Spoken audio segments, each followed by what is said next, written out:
नमस्कार. आपले पाहुणे चंद्रकांत पाटील वाटेवर आहेत.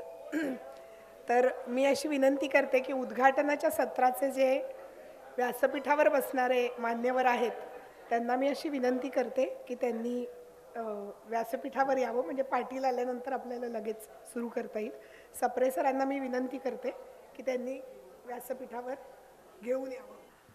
याला जरी संमेलन हे नाव असलं तरी मी आणि अनघा भट आम्ही दोघीही शैक्षणिक क्षेत्राची पार्श्वभूमी असल्यामुळे थोडंसं याचं स्वरूप अकॅडमिक असल्यासारखं होणार आहे, म्हणजे चर्चा जास्ती होईल. आणि आमच्या संमेलनाला ग्रंथदिंडी नाही, पुष्पगुच्छ नाहीत, कोणाचे सत्कार नाहीत आणि समयीचं प्रज्वलन नाही. तर आम्ही सगळं तांत्रिक पद्धतीने वेगळ्या पद्धतीनेच करणार आहोत. आणि पुण्याच्या सर्व रसिक वाचकांना गेला आठवडाभर पुस्तक जत्रेमुळे त्या ग्रंथदिंडीचा अनुभव मिळालेला आहे, त्याच्यामुळे इथे वेगळी ग्रंथदिंडी लावायची गरज नाही. शासकीय मुद्रणालयाचा स्टॉल इथे लावलेला असेल आणि आमचे मित्र वॉल्डन पब्लिकेशनचा त्यांचाही स्टॉल इथे लावतील.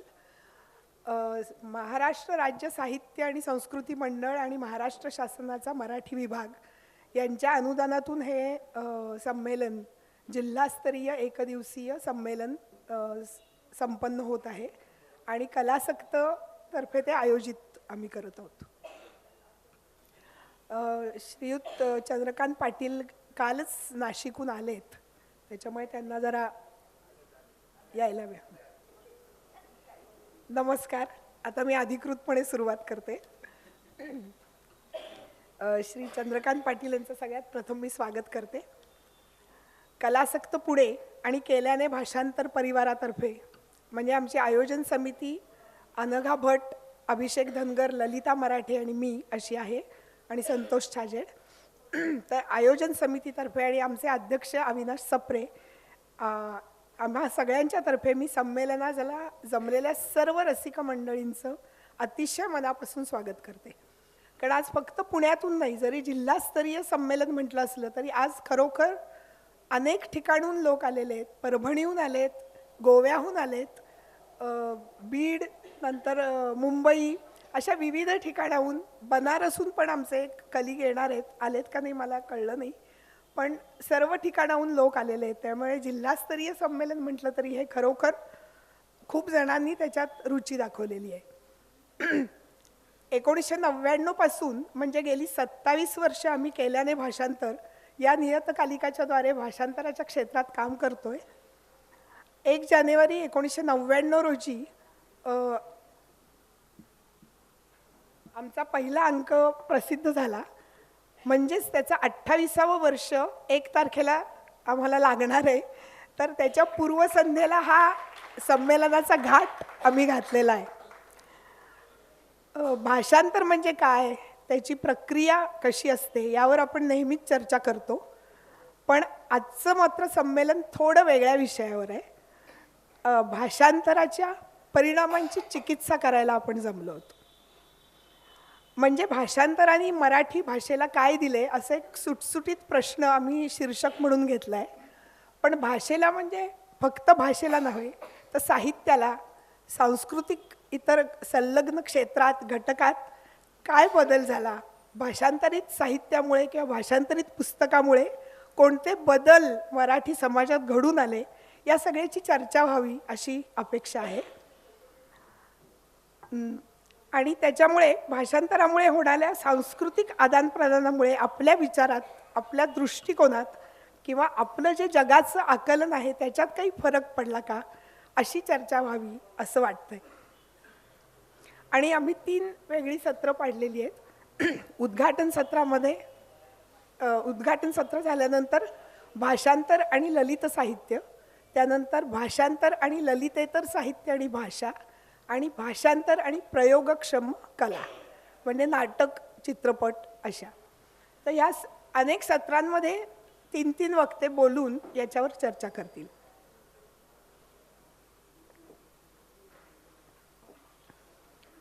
पुण्याच्या हवेत माझा आवाज जरा गेलेला आहे. संमेलनाचे उद्घाटन करण्यासाठी आणि संमेलनाचे अध्यक्ष, प्रमुख पाहुणे अशी तिहेरी भूमिका आम्ही ज्यांच्यावर सोपवली आहेत ते चंद्रकांत पाटील सगळ्यांना माहिती आहेत. ते हिंदी मराठी हिंदीचे मातब्बर भाषांतरकार म्हणून खूप दबदबा असलेले भाषांतरकार आहेत आणि अनेक त्यांचा परिचय करून नंतर दिला जाईलच. तर ते उद्घाटन करायला त्यांना आम्ही बोलवलं आणि याचे अध्यक्ष व्हा असं आम्ही त्यांना विनंती केली आणि त्यांनी ती तत्काळ मान्य केली.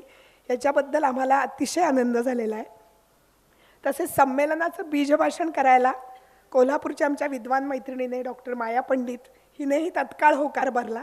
त्यामुळे संमेलनाची सुरुवात अभ्यासपूर्ण विवेचनात होणार याची खात्री आम्हाला वाटते. त्यामुळे या दोघांचं मी मनापासून स्वागत करते.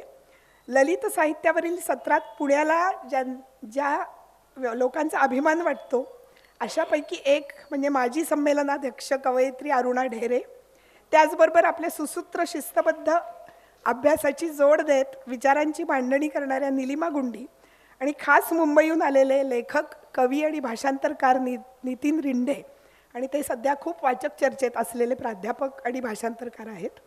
तर या तिघाही मान्यवरांचं मी स्वागत करते. दुसऱ्या सत्रात ललितेतर साहित्य आणि भाषा या विषयावर चर्चा करण्यासाठी स्त्रीमुक्ती चळवळीशी अतिशय जवळून निगडीत असलेल्या आणि भाषांतर लेखन आणि विशेष म्हणजे भाषांतरित पुस्तकांचं संपादन करण्याचा गाढा अनुभव असलेली माझी मैत्रीण करुणा गोखले, भाषांतर हा व्यवसाय निवडून त्याच्यात अक्षरशः झोकून देऊन काम करणारा आणि जोडीने स्वतंत्र लेखन करणारा अवधूत डोंगरे आणि महाराष्ट्राच्या सामाजिक इतिहासाची अभ्यासपूर्ण मांडणी करणाऱ्या आणि महाराष्ट्राच्या जडणघडणीचा अभ्यास करणाऱ्या जास्वंदी वांबुरकर या मुंबईहून आलेल्या आहेत. या सगळ्यांचं मी स्वागत करते. शेवटच्या सत्रात म्हणजे प्रयोगक्षम कला नाटक आणि चित्रपट याच्यामध्ये राजीव नाईक हे नाटककार आणि नाट्य चळवळीशी आणि रंगभूमीचे अभ्यासक म्हणून ते सगळ्यांना परिचित आहेत. ग्रिप्स थिएटर या जर्मन नाटकाच्या मराठी रंगभूमीतल्या वरच्या अवताराच्या चळवळीत सक्रिय असलेली अभिनेत्री आणि लेखिका विभावरी देशपांडे आणि चित्रपट क्षेत्रामध्ये काम करणारे आणि रशियन भाषा अवगत असलेले अनिल झणकर हे तिसऱ्या सत्रात बोलतील. ते तिसरं सत्र प्रश्नोत्तराच्या स्वरूपात असेल आणि त्यांच्याशी संवाद साधणार आहेत अभिनेता अक्षय शिंपी. तर या सर्वांचं त्यांनी आम्हाला होकार दिल्याबद्दल मी आनंद व्यक्त करते आणि या सर्वांचं मी अतिशय मनापासून स्वागत करते. तसेच आत्ता इथे उपस्थित अनेक मान्यवर आहेत, अनेक भाषांतरकार आवर्जून आलेले आहेत, अनेक परकीय भाषा शिकवणारे आणि शिकणारे लोक आहेत. या सगळ्यांचं मी अगदी मनापासून अभिनंदन करते. जस्टिस मृदुला भाटकर यासुद्धा काही वेळात येणार आहेत आणि गोव्याहून आमचे मित्र महेश आंगले ते सुद्धा आलेले आहेत. त्यामुळे या सर्वांचं मी स्वागत करते आणि माझं प्रास्ताविक संपवते. आता मी अशी विनंती करीन की उद्घाटन संमेलनाचं उद्घाटन चंद्रकांत पाटील यांच्या हस्ते होईल. म्हणजे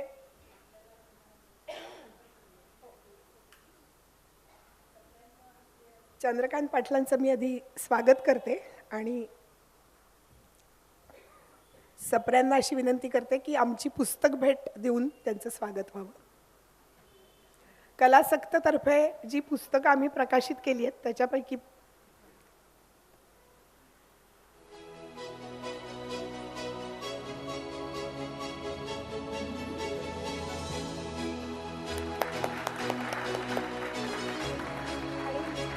माया पंडित हिचंही स्वागत.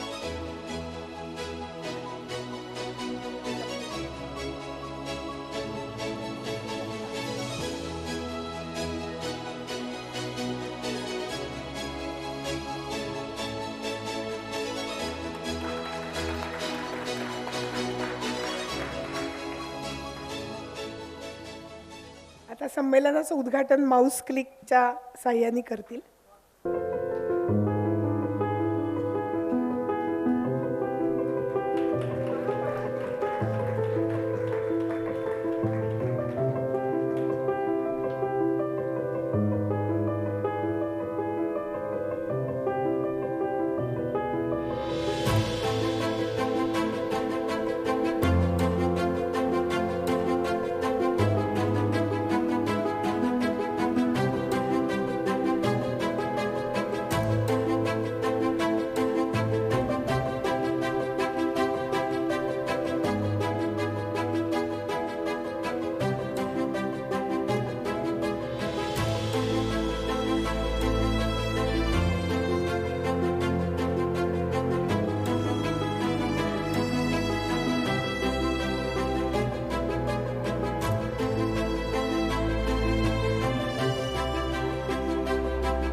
व्यासपीठावरील पाहुण्यांना नंतर पुन्हा तो व्हिडिओ दाखवू, कारण त्यांना नीट दिसला नसेल. आता मी पाटील सरांना विनंती करते की त्यांनी 2 शब्द बोलावेत आणि आम्हाला त्याच्या आधी वंदना बोकील त्यांची ओळख करून देईल. आमच्या कार्यक्रम पत्रिकेमध्ये प्रत्येकाच्या भाषणाचा गोषवारा आणि परिचय सर्व छापलेला आहे, पण आत्ता वंदना बोकील त्यांची प्रत्यक्ष ओळख करून देते. नमस्कार. आजचे आपले प्रमुख पाहुणे डॉक्टर चंद्रकांत पाटील हे मुळात वनस्पतीशास्त्राचे प्राध्यापक आणि संशोधक देखील. मात्र साहित्य जगाला त्यांची जी ओळख आहे ती कवी म्हणून आहे, समीक्षक आणि भाषांतरकार म्हणून आहे. हिंदी, मराठी आणि इंग्रजीमधून देखील सरांनी सातत्याने लेखन केलं आहे. आजवर त्यांची 65पेक्षा जास्त पुस्तकं प्रकाशित झालेली आहेत. मराठी आणि हिंदी लघु अनियतकालिकांच्या चळवळीमध्ये सरांचा सक्रिय सहभाग होता. सरांच्या पुस्तकांपैकी काही निवडक पुस्तकांची नावं इथे सांगायची तर निस्संदर्भ, इत्यंभूत, बायका आणि इतर कविता, दिक्काल हे कवितासंग्रह, आणि म्हणूनच आणि तोपर्यंत, कविते समक्ष अशी समीक्षात्मक पुस्तकं, शिवाय चौकटीबाहेरचे चेहरे, पाटीवरच्या टिपा असे लेखसंग्रह, लोचना आणि आलोचना हे श्याम मनोहरांच्या साहित्याची चिकित्सा करणारं सहसंपादन, कोसलाचा शैली वैज्ञानिक दृष्टिकोनातून केलेलं विश्लेषण आणि गजानन माधव मुक्तिबोध यांच्या कवितेचं मूलग्राही विवेचन. या वैविध्यावरूनच आपल्या लक्षात येतं की सरांचं भाषांतराच्या क्षेत्रातलं देखील आणि समीक्षेच्या क्षेत्रातलंही काम किती महत्त्वाचं आहे ते. कवी आणि भाषांतरकार म्हणून अत्यंत सजगतेने मराठी साहित्याकडे आणि एकूण साहित्य व्यवहाराकडे पाहणारे, भारतीय सांस्कृतिक वाटचालीचा आलेख मांडणारे, अत्यंत निर्भीड आणि मर्मग्राही प्रतिपादनासाठी प्रसिद्ध असलेले सर अनेक साहित्य समित्यांवरती आत्तापर्यंत त्यांनी खूप काम केलेलं आहे. शिवाय राष्ट्रीय आणि प्रादेशिक स्तरावरचे 20पेक्षा अधिक पुरस्कार सरांना मिळालेले आहेत. राष्ट्रीय भारत सरकारच्या साहित्यिक मंडळाचे प्रतिनिधी म्हणून त्यांनी चीन आणि दक्षिण आफ्रिकेमध्ये सुद्धा आपला सहभाग नोंदवला आहे. त्यांना मी विनंती करते की त्यांनी आपलं मनोगत व्यक्त करावं.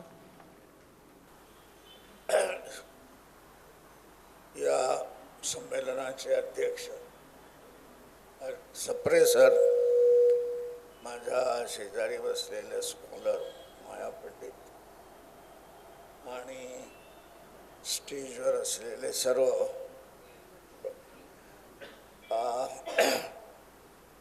अक्षरशः माझी इच्छा नसतानाही अविनाश सप्रे यांनी मला ढकललं आणि हे केलं.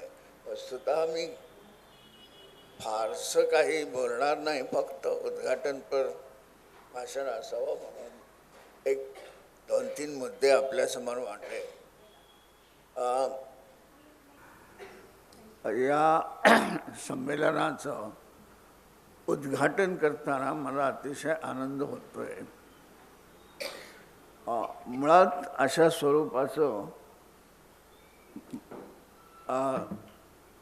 स्वरूपाचं संमेलन हे अधूनमधून करण्यासाठी साहित्यासाठी अतिशय पोषक असतं. आणि या संमेलनाच्या ऑर्गनायझर्स ज्या आहेत त्या आणि अविनाश सर्वांचं मी मनापासून आभार मानतो.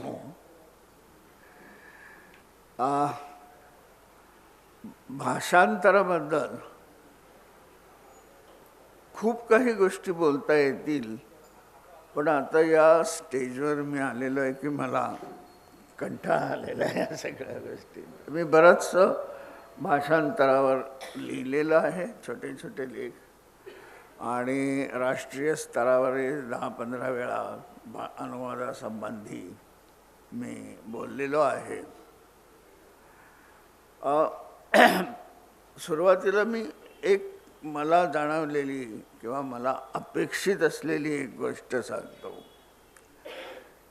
की भाषांतर हे आपलं पहिल्यापासून असलेलं नाव, पण हल्ली भाषांतरापेक्षा अनुवाद असं जास्त नाव चर्चिलं जातं किंवा बोललं जातं. अनुवाद हा खरं तर आपल्याकडे होताच, कारण ज्ञानेश्वरांनी पण अनुवादीचे म्हणून एकूण याचा गीतेचा अनुवाद केलेला आहे. मला असं वाटतं की आता आपण अनुवाद आणि भाषांतर हे वेगवेगळे करायला शिकलं पाहिजे. माझी भूमिका अशी आहे की जेव्हा शास्त्रीय स्वरूपाचं लेखन असतं, विज्ञानविषयक किंवा इतर शास्त्रांबद्दलचं, तेव्हा ते शब्दशः आणि प्रत्यक्ष त्या भाषांतराच्या क्रियेशी संबंधित असल्यामुळं त्याला भाषांतर म्हणणं ठीक राहील.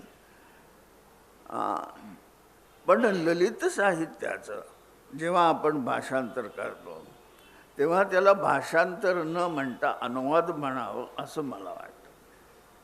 त्यामुळे भाषांतर आणि अनुवाद हे दोन वेगवेगळे शब्द करण्याची वेळ आलेली आहे. हा माझा पहिला मुद्दा आहे आणि याच्याविषयी विस्ताराने पण बोलता येऊ शकेल. कारण भाषाचं वैभव जर वाढवायचं असेल तर भाषेचे सूक्ष्म पदर आपण ओळखायला हवेत आणि ते करायलाही हवेत. दुसरी गोष्ट अशी की भाषांतर विषय असा आहे की भाषांतराने काय दिले.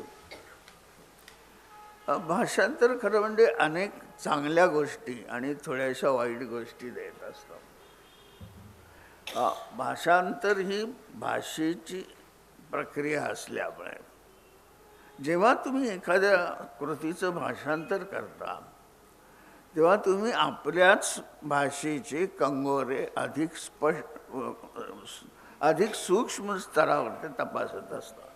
म्हणजे भाषा ही तुम्हाला भाषेमध्ये किंवा भाषेविषयीचीच तुमची जी संकल्पना आहे आणि ज्ञान आहे त्याला एक विस्तारित करते, महत्त्व देतं. तिसरी गोष्ट म्हणजे अनेक भाषांतराविषयी इतके प्रश्न निर्माण होतात, प्रत्येकाला अनेकाला बरेच प्रश्न असतात. तर त्याच्यामध्ये भाषांतर का करायचं, भाषांतर कोणी करायचं, भाषांतर कशाचं करायचं, भाषांतरचं समोर कोणासाठी आपण करतो आहोत, अशी कितीतरी गोष्टी भाषांतराविषयी मांडल्या जातात आणि बोलल्याही जातात. तर यातल्या बऱ्याचशा गोष्टी मला वाटतं माया पंडित या स्पष्ट करतील किंवा त्यांना उल्लेखित करतील, त्यांचा निर्देश करतील. आजची स्थिती भाषांतराची अशी आहे की म्हणजे आज भाषांतराला बरंच महत्त्व आलेलं आहे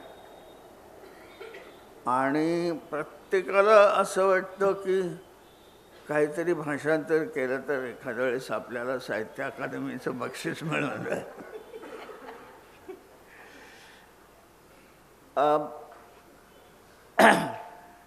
माझी एकूण जो प्रवास आहे म्हणजे पहिल्यांदा मी 1973 हिंदी कवितेचं भाषांतर केलं, बऱ्याचशा माझ्या मित्रांच्या कवितांचं. त्याचवेळी 1973 नामवर सिंह हे हिंदीचे जे प्रख्यात पंडित होऊन गेले, त्यांनी मला आलोचना नावाच्या त्यांच्या हिंदी मासिकासाठी मराठी कवितेवर लिहायला लावलं आणि 10 कवींच्या एक कविता त्यांनी आलोचनामध्ये छापल्या. त्याकडे बऱ्याचशा इतर भागातल्या लोकांचं लक्ष गेलं मराठीकडे आणि 73 पहिल्यांदा लोकांना हिंदीच्या काही नावं ही परिचित झाली, जशी हिंदीची नावं मराठीत परिचित झाली तशी मराठीतली हिंदीत झाली. मी अर्थात दोन्हीकडे काम केलं होतं सुरुवातीला, अजूनही अधूनमधून करतो. मराठीतून हिंदीतही अनुवाद केले आणि हिंदीतून मराठीतही अनुवाद केले. त्यामुळे मी एक बघतो की ह्या म्हणजे ज्या भाषेमध्ये आपल्याला अनुवाद करायचा आहे तर त्या भाषेतून आपण काय दिलं पाहिजे त्या भाषेला, आणि त्यांच्याकडून आपण काय घेतलं पाहिजे दुसऱ्या भाषांमधून, याचाही विचार महत्त्वाचा आहे. उदाहरणार्थ हल्ली लोक जेव्हा म्हणतात की भाषांतरानं काय दिलं, तर तेव्हा पटदिशीने उत्तर येतं की मराठीतून दलित साहित्य आपण भारतीय परिप्रेक्ष्यात आणलं. मराठीनं काय दिलं तर दलित साहित्य किंवा दलित जाणीवांची अभिव्यक्ती ही पहिल्यांदा करून दिली. इतर भाषेतून आपण काय आणलं तर काही सांस्कृतिक पद्धतीच्या गोष्टी आपण आपल्या भाषेत आणलेल्या आहेत. त्यामुळे आपल्या जाणीवा अधिक विस्तारित होण्यामध्ये या भाषांतराची खूप मदत होते. पण हल्लीची स्थिती अशी झाली, म्हणजे मला भाषांतराचा पुरस्कार मिळाला 1991 मध्ये. म्हणजे 91ला म्हणजे आता बरीचशी, म्हणजे साहित्य अकादमीनं जेव्हा अनुवाद सुरू केला तर त्यातला पहिला अनुवाद मराठीतला मोगल तपस्वी यांना मिळाला. दुसरा अनुवाद म्हणजे दुसऱ्या वर्षीचा अनुवाद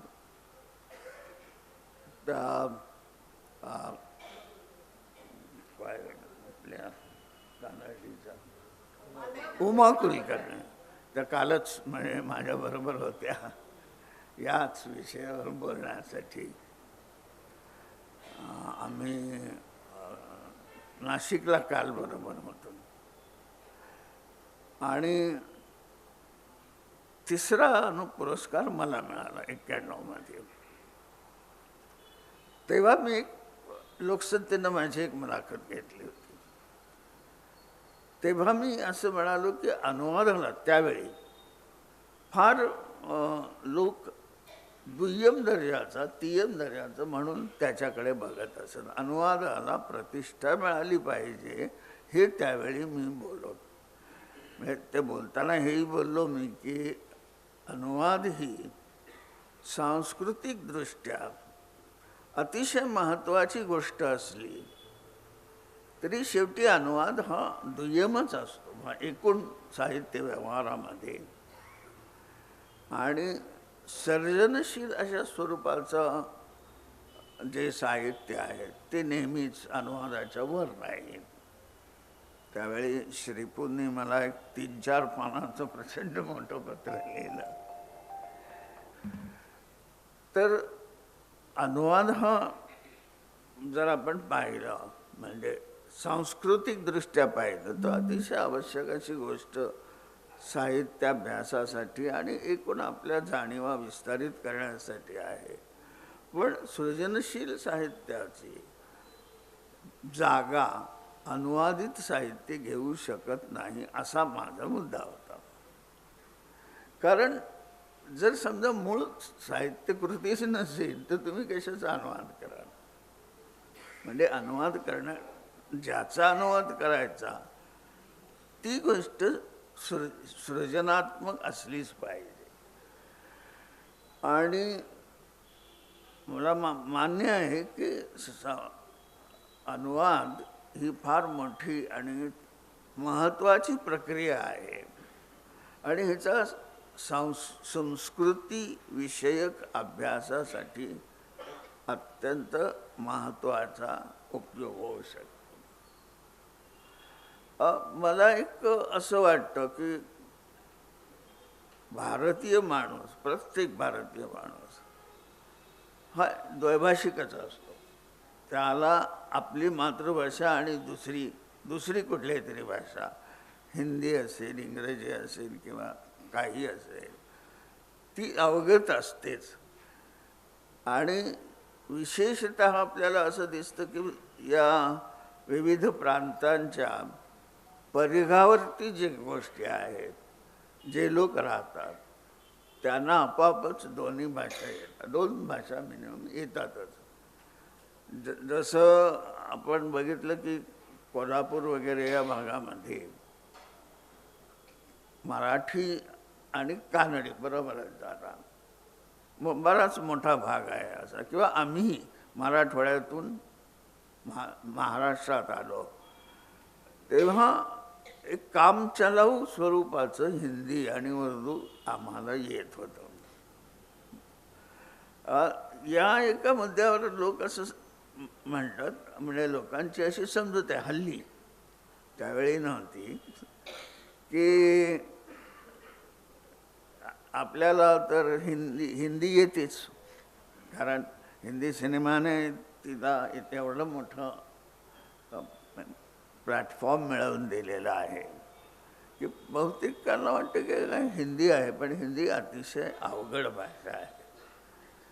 आणि बाबैया हिंदी बी आणि वेगवेगळ्या डायलेक्ट्स ज्या आहेत हिंदीच्या, बाबैया हिंदी ती एकदमच अलीकडची गोष्ट आहे. पण हिंदीविषयी एक गमतीदार गोष्ट अशी की पूर्वी ब्रजभाषा महत्त्वाची होती मध्ययुगीन काळात, आणि तिच्या एक 5 बोली उपभाषा होत्या, त्यात हिंदी एक होती.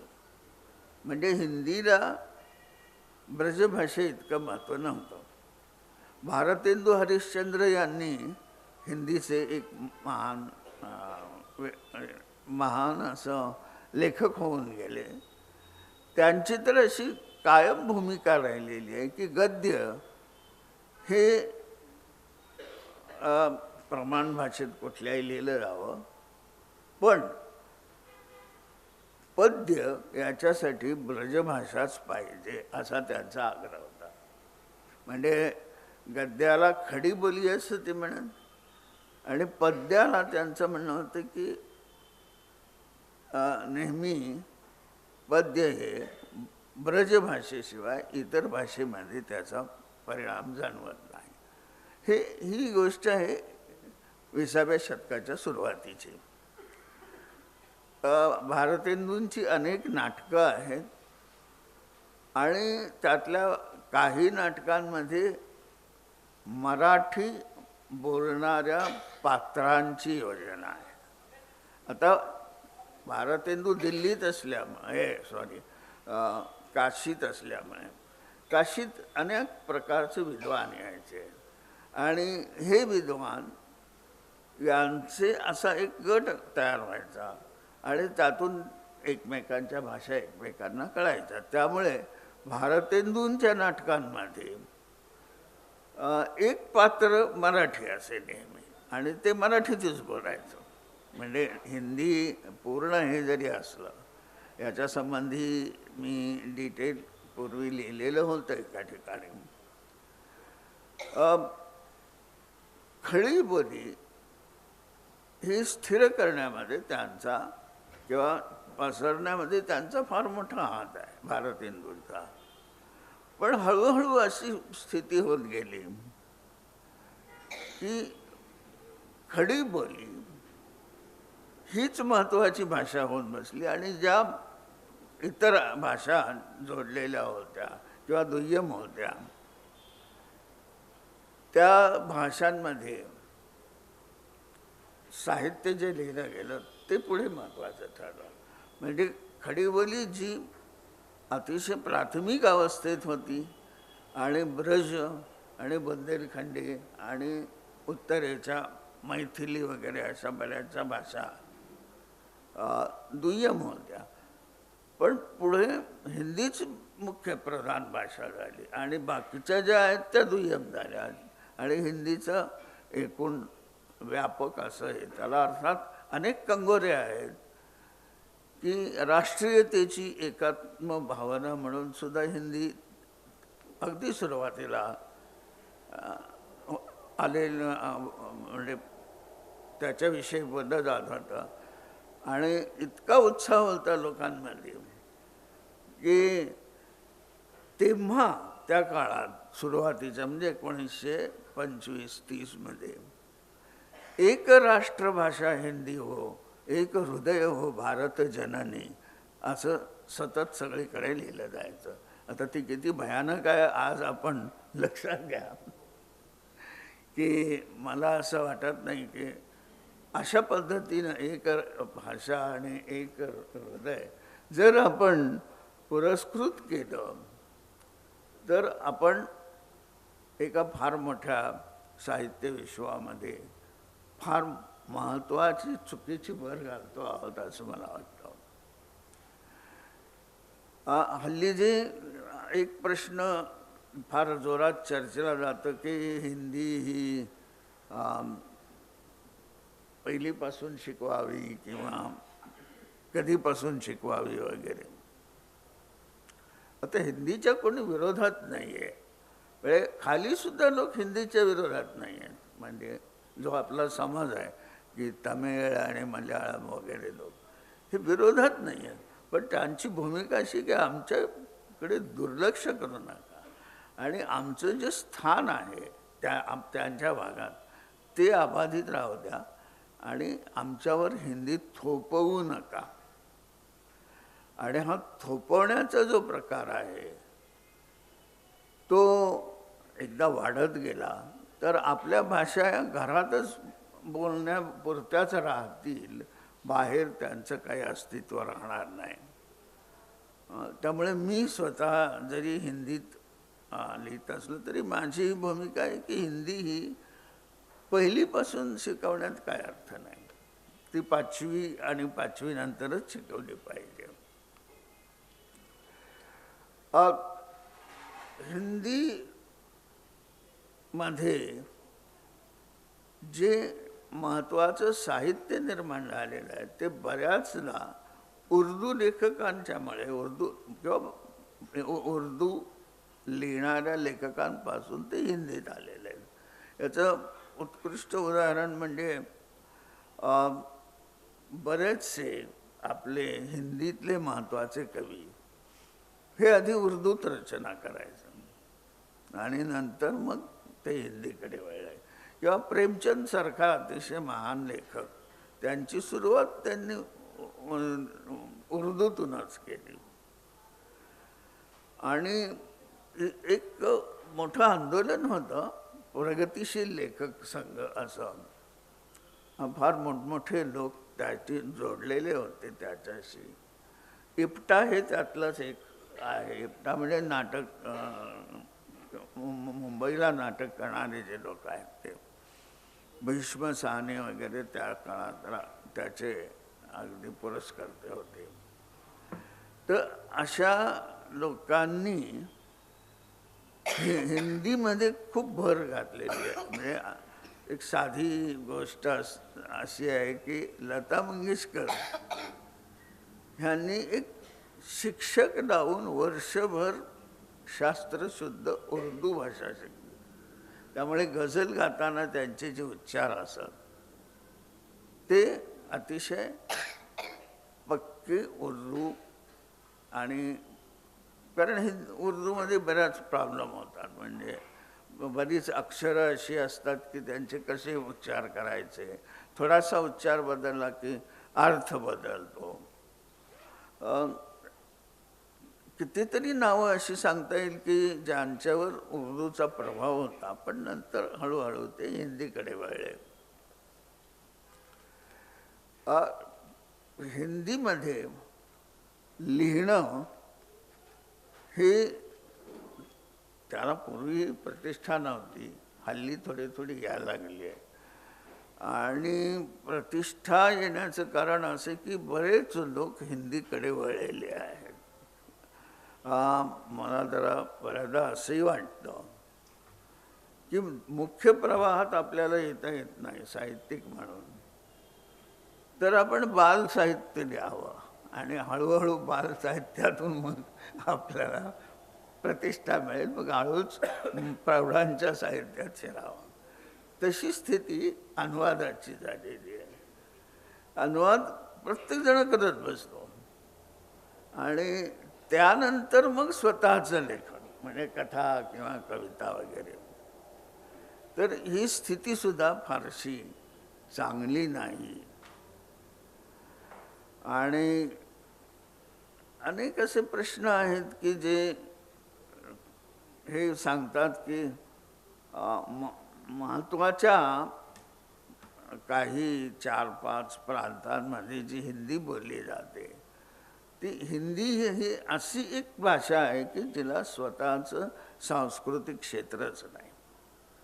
कुठेही हिंदी तुम्ही बघा, आपण एक जनरली बोलतो की मध्य प्रदेशात हिंदी बोलतात किंवा उत्तर प्रदेशात आहे, इकडे तिकडे आहे, पण अशी स्थिती नाही आहे. सगळीकडे आपण जर बघाल तर हिंदी ही त्या पद्धतीने बोलली जाते की ज्या प्रांतामध्ये ते लोक राहतात. असा एक कुठला भाग आहे भारताचा की तिथे मूळ हिंदीतच लोक बोलतात. नाही तर आपण म्हणतो तसं, पण ती बुंदेलखंडी असेल किंवा ती त्या वेगवेगळ्या भागातली हिंदी असेल, तर त्याच्यातून एक असं सामान्यकरण होऊन एक स्टँडर्ड हिंदी तयार झालेली आहे हल्ली.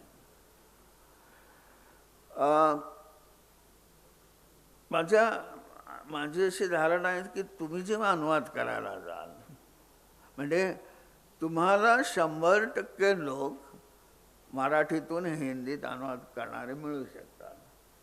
पण मी असं मानतो की उलट तुम्हाला हिंदीतून मराठीतही करता आलं पाहिजे, तर तुम्ही अनुवादाचं खरं कार्य करताय. तरच तेव्हा तुम्हाला भाषेचे कंगोरे लक्षात येतील.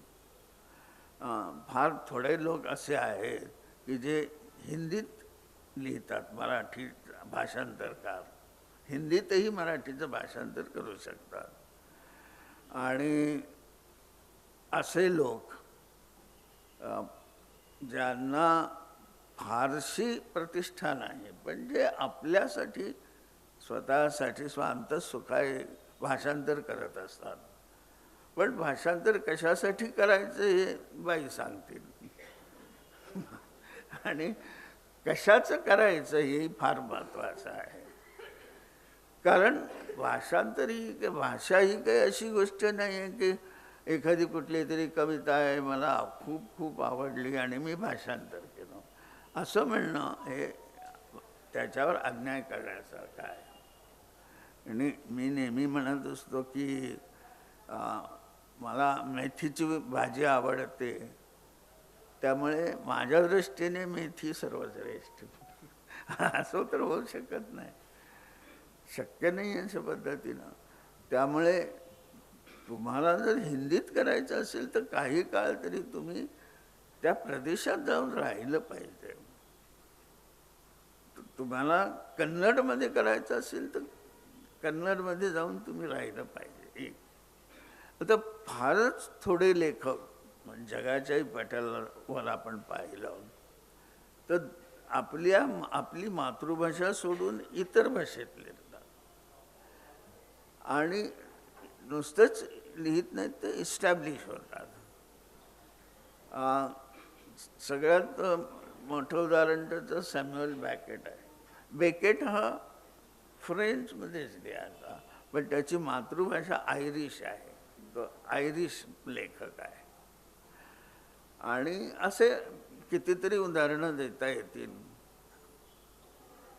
की आपली मातृभाषा सोडून इतर भाषेमध्ये मातृभाषे इतकंच हे प्रावीण्य मिळवणं हे काही लोकांनी केलेलं आहे.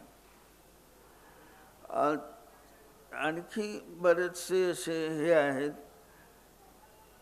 मुद्दे की जे बऱ्याचदा वादग्रस्तही होऊ शकतात आणि अहमहिकेने त्याच्यावर ते दोन्ही बाजूनी चर्चा होऊ शकते. काही लोक या बाजूचे असतात, काही लोक विरुद्ध बाजूचे असतात.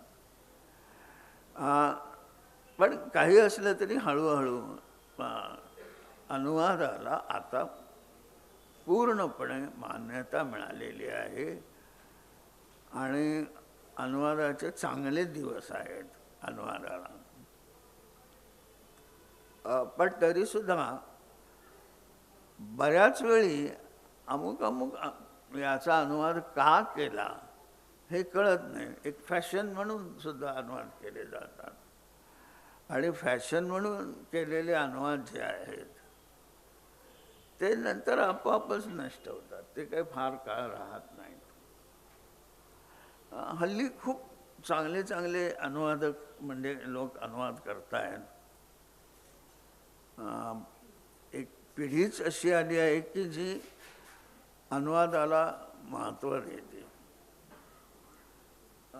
नितीन रिंडे समोर बसले, त्यांनी बरेच अनुवाद केले आहेत. एक निखिलेश चित्रे वगैरे असा एक जो ग्रुप आहे त्यांनी पण अनुवाद केले. अभिषेक धनगर आहे, त्याने अतिशय सुंदर अनुवाद केलेला आहे. पण मला वाटतं याने टार्गेट ग्रुप जो आहे तो लक्षात घेतलेला नाही. केवळ आपल्याला आवडलं म्हणून अनुवाद केला आणि चांगले अनुवाद आहेत, परफेक्ट अशा पद्धतीचे की जिथे शक्यतो मराठी करायची पद्धत आहे. अजूनही एक सहज माझ्या लक्षात आलेली गोष्ट अशी की मराठीमध्ये ॲडजेक्टिव्ह क्लॉज फार असतो वापरला, तो आपला नाही, आपण घेतलेला इंग्रजीतून. म्हणजे उदाहरणार्थ आता ॲडजेक्टिव्ह क्लॉज आहे म्हणजे तो एक असा लेखक आहे की ज्याने अमुक अमुक केलेले आहेत, की ज्याने वगैरे हे मराठी नाही आहे. पण हे खूप पॉप्युलर झालं आणि कवितेनं ते जास्त पॉप्युलर केलं. तर थोडंसं कॉन्शियस होऊन आपण अनुवादाकडे पाहिलं पाहिजे आणि अनुवाद करताना या गोष्टींची जाणीव ठेवली पाहिजे की मराठी काय आहे आणि इंग्रजी किंवा हिंदीकडून आपण काय घेतलेला आहे त्याचा प्रभाव, त्याचंही व्यवस्थितपणे अभ्यास करणं आवश्यक आहे असं मला वाटतं. अनुवादाचं मी स्वागतच करेन आणि मला अतिशय अभिमान आहे की आपण सगळ्यांना इतक्यांना अनुवादात रस आहे. ही खरोखरच महत्त्वाची गोष्ट आहे. याचं कारण असं आहे की आपल्याला एक वैश्विक जाणीव हवी असेल तर ही जाणीव आपल्याला अनुवादाशिवाय शक्य नाही, अनुवादातूनच मिळू शकते.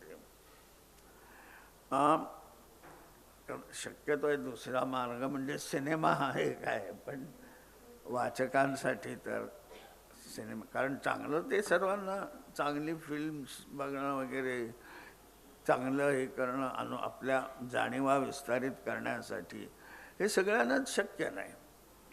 हे महानगरात जास्त शक्य आहे. छोटे छोटे ग्रुप्स असतात आणि त्या ग्रुप्समधून हे चालू असतं. छोटे ग्रुप्स आणि त्यांच्यामध्ये होणारी चर्चा ही माझ्या दृष्टीने फार महत्त्वाची गोष्ट आहे, कारण तिथेच तुमचे दृष्टिकोन बदलत जातात. त्यामुळे ते वाढले पाहिजेत आणि छोटे छोट्या ग्रुप्समध्ये मात्र साहित्यावरच चर्चा केली पाहिजे. आणि एक फारच प्रसिद्ध हे आहे अरिस्टॉटलचं की जे व्यक्तीवर बोलतात ते सर्वात खालच्या दर्जाचे लोक असतात, जे घटनांवर बोलतात ते थोडेसे साहित्याशी संबंधित असतात, पण जे साहित्याच्या किंवा इतर एकूण संकल्पनांवर बोलतात ते श्रेष्ठ लोक आहेत असं त्याचं म्हणणं आहे.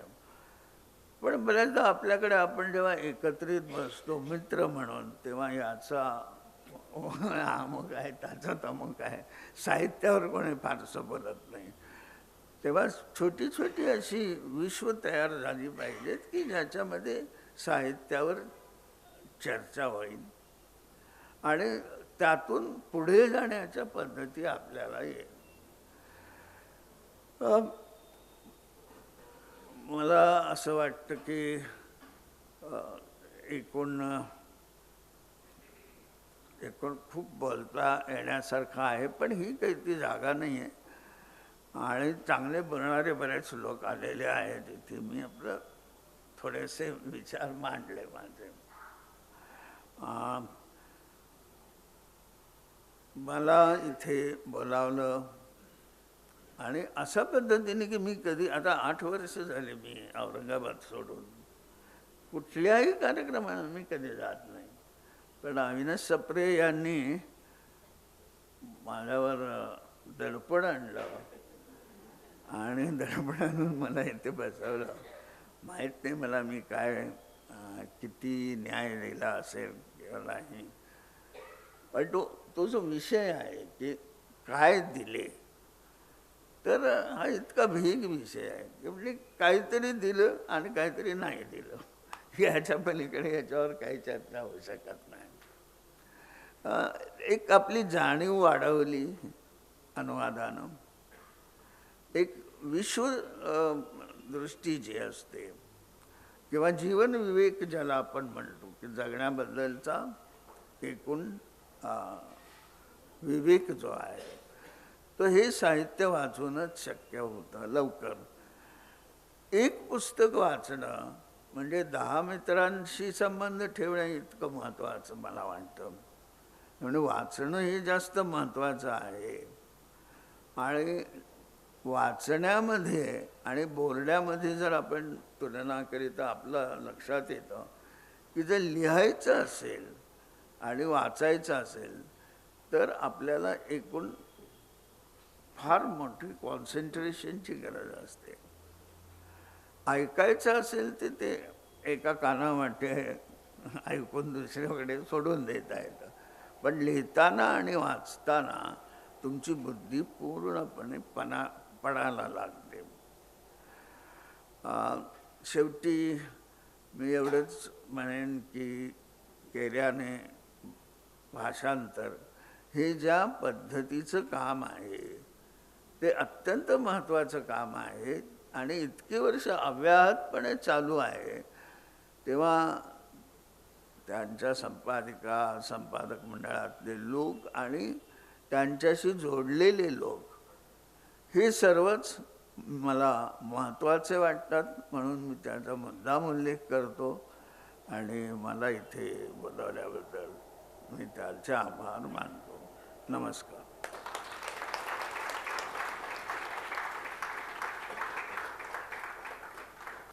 धन्यवाद पाटील सर. हे अतिशय मौलिक विचार आपल्याला ऐकायला मिळाले आणि केल्याने भाषांतरचा आत्तापर्यंतच्या प्रवासामध्ये समहाऊ हिंदी मराठी हिंदी असं बोलणं झालेलं नव्हतं, तर ते या व्यासपीठावर आज घडलं, त्याचा मला खूप आनंद वाटतोय. आता पुस्तक प्रकाशनाचा एक छोटासा कार्यक्रम होणार आहे.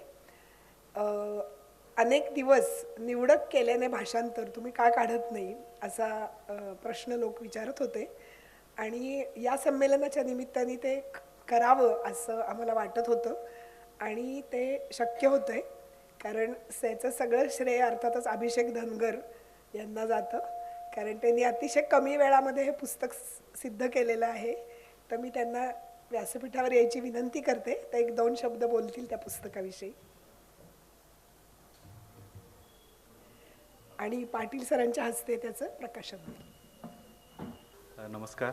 आदरणीय व्यासपीठ आणि समोर उपस्थित असलेले सर्व मान्यवर, आज कलासक्त मराठी भाषा विभाग आणि महाराष्ट्र राज्य साहित्य आणि संस्कृती मंडळ यांनी आयोजित केलेल्या या 1 दिवसीय साहित्य संमेलनात वॉल्डन प्रकाशनातर्फे प्रकाशित होणाऱ्या निवडक केल्याने भाषांतर या पुस्तकाचं प्रकाशन होतं. ही माझ्यासाठी वॉल्डन पब्लिकेशनसाठी खूप आनंदाची आणि अभिमानाची गोष्ट आहे. आपल्याला माहिती आहे केल्याने भाषांतर मागच्या 25 वर्षांपासून अतिशय निष्ठेने आणि निस्पृहपणे भाषांतरविषयक कामं करत आहेत. मागच्या 10 वर्षातले केल्याने भाषांतरचे अंक जरी आपण बघितले तरी भाषांतराविषयी किती मोठं काम त्यांनी करून ठेवलं हे लक्षात येतं. मी जेव्हा प्रकाशक म्हणून ते अंक चाळतो बघतो त्यावेळी मला असं वाटतं की अनेक मोठ्या वाङ्मयीन प्रकल्पाच्या शक्यता त्या सगळ्या अंकांमध्ये आहेत. आणि म्हणूनच आम्हाला काही महिन्यांपूर्वी गेल्या वर्षी असं वाटलं होतं की याचं निवडक केल्याने भाषांतर असं एक पुस्तक करावं ज्यामध्ये वेगवेगळ्या परकीय भाषांमधून थेट मराठीत केलेली भाषांतरं असतील. पण मोठी कामं होण्यासाठी मोठी निमित्तही हवे असतात आणि या एकदिवसीय साहित्य संमेलनाच्या निमित्ताने ते काम मार्गी लागलं. अतिशय मेहनतीनं अनघा भट आणि सुनंदा महाजन यांनी हे पुस्तक संपादित करून तयार केलं आहे अतिशय कमी वेळात. त्यामुळे हे पुस्तक आज तुमच्यासमोर देताना मला खूप आनंद होतो आहे. पुन्हा एकदा मी अनघा भट आणि सुनंदा महाजन यांचे आभार मानतो की त्यांनी हे पुस्तक प्रकाशन करण्यासाठी वॉल्डन पब्लिकेशनवर विश्वास ठेवला आणि थांबतो.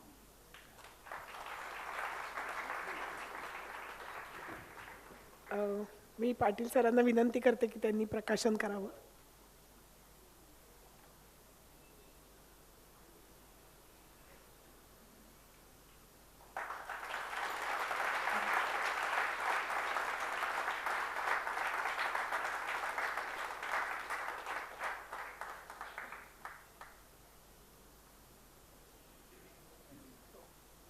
फक्त आज ते पुस्तक विक्रीला उपलब्ध करून देता येणार नाही आहे, पण ज्यांना कोणाला त्याची नोंदणी करायची असेल ते करू शकतात. ते नंतर उपलब्ध होईल. आता मी वंदना बोकील कुलकर्णीला विनंती करते की त्यांनी माया पंडित यांची ओळख करून द्यावी.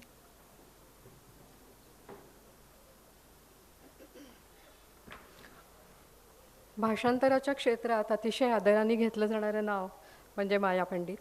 त्याचं एक महत्त्वाचं कारण असं आहे की त्या मराठीतून अन्य भाषात आणि अन्य भाषांमधून मराठीत अशी दोन्ही प्रकारची भाषांतरं करत आलेले आहेत.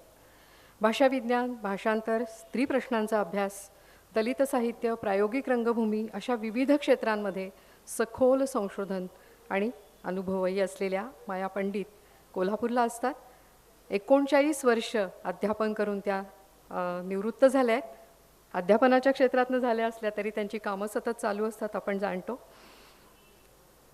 प्राध्यापक असतानाच्या काळामध्ये शिष्यवृत्ती मिळवून त्या इंग्लंड आणि इटली इथे संशोधनासाठी गेल्या होत्या. 100च्या वर त्यांचे संशोधनपर निबंध प्रकाशित झालेले आहेत. ते विविध ग्रंथांमध्ये त्यांचा समावेश आहे. उर्मिला पवार यांचं आयदान त्यांनी इंग्रजीमध्ये नेलं आहे. बेबी कांबळे यांचं जीणं अमुचं याही पुस्तकाचं भाषांतर त्यांच्या नावावरती आहे.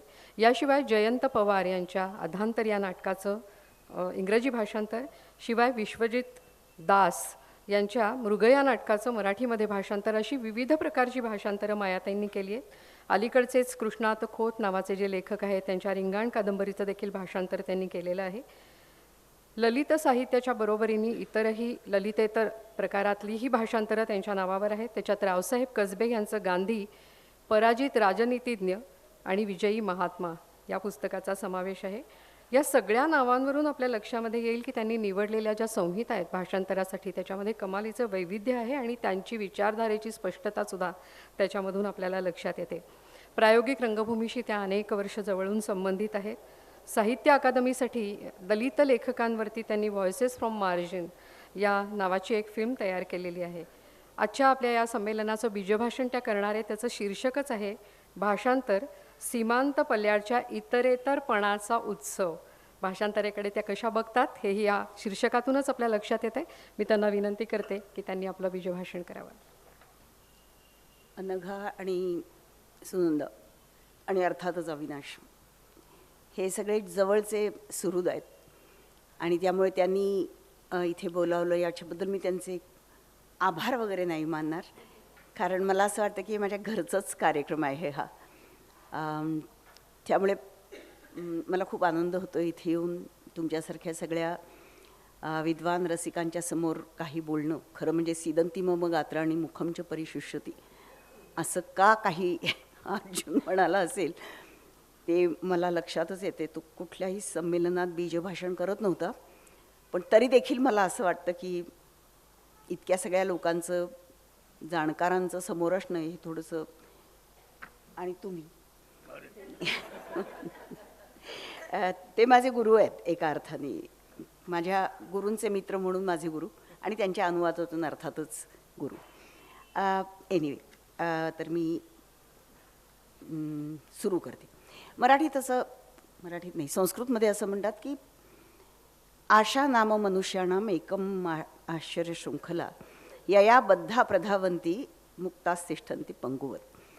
तर त्यातला आशा हा शब्द मी काढून टाकते आणि भाषा नाम मनुष्यानाम कश्चिदाश्चर्य शृंखला, आणि त्याच्याही पुढे जाऊन भाषांतर नाम मनुष्यानाम कश्चिदाश्चर्य शृंखला. म्हणजे तुम्ही एका भाषेशी बांधले जाता असं नाही, तर तुम्हाला खूप खुली होतात आसमानं.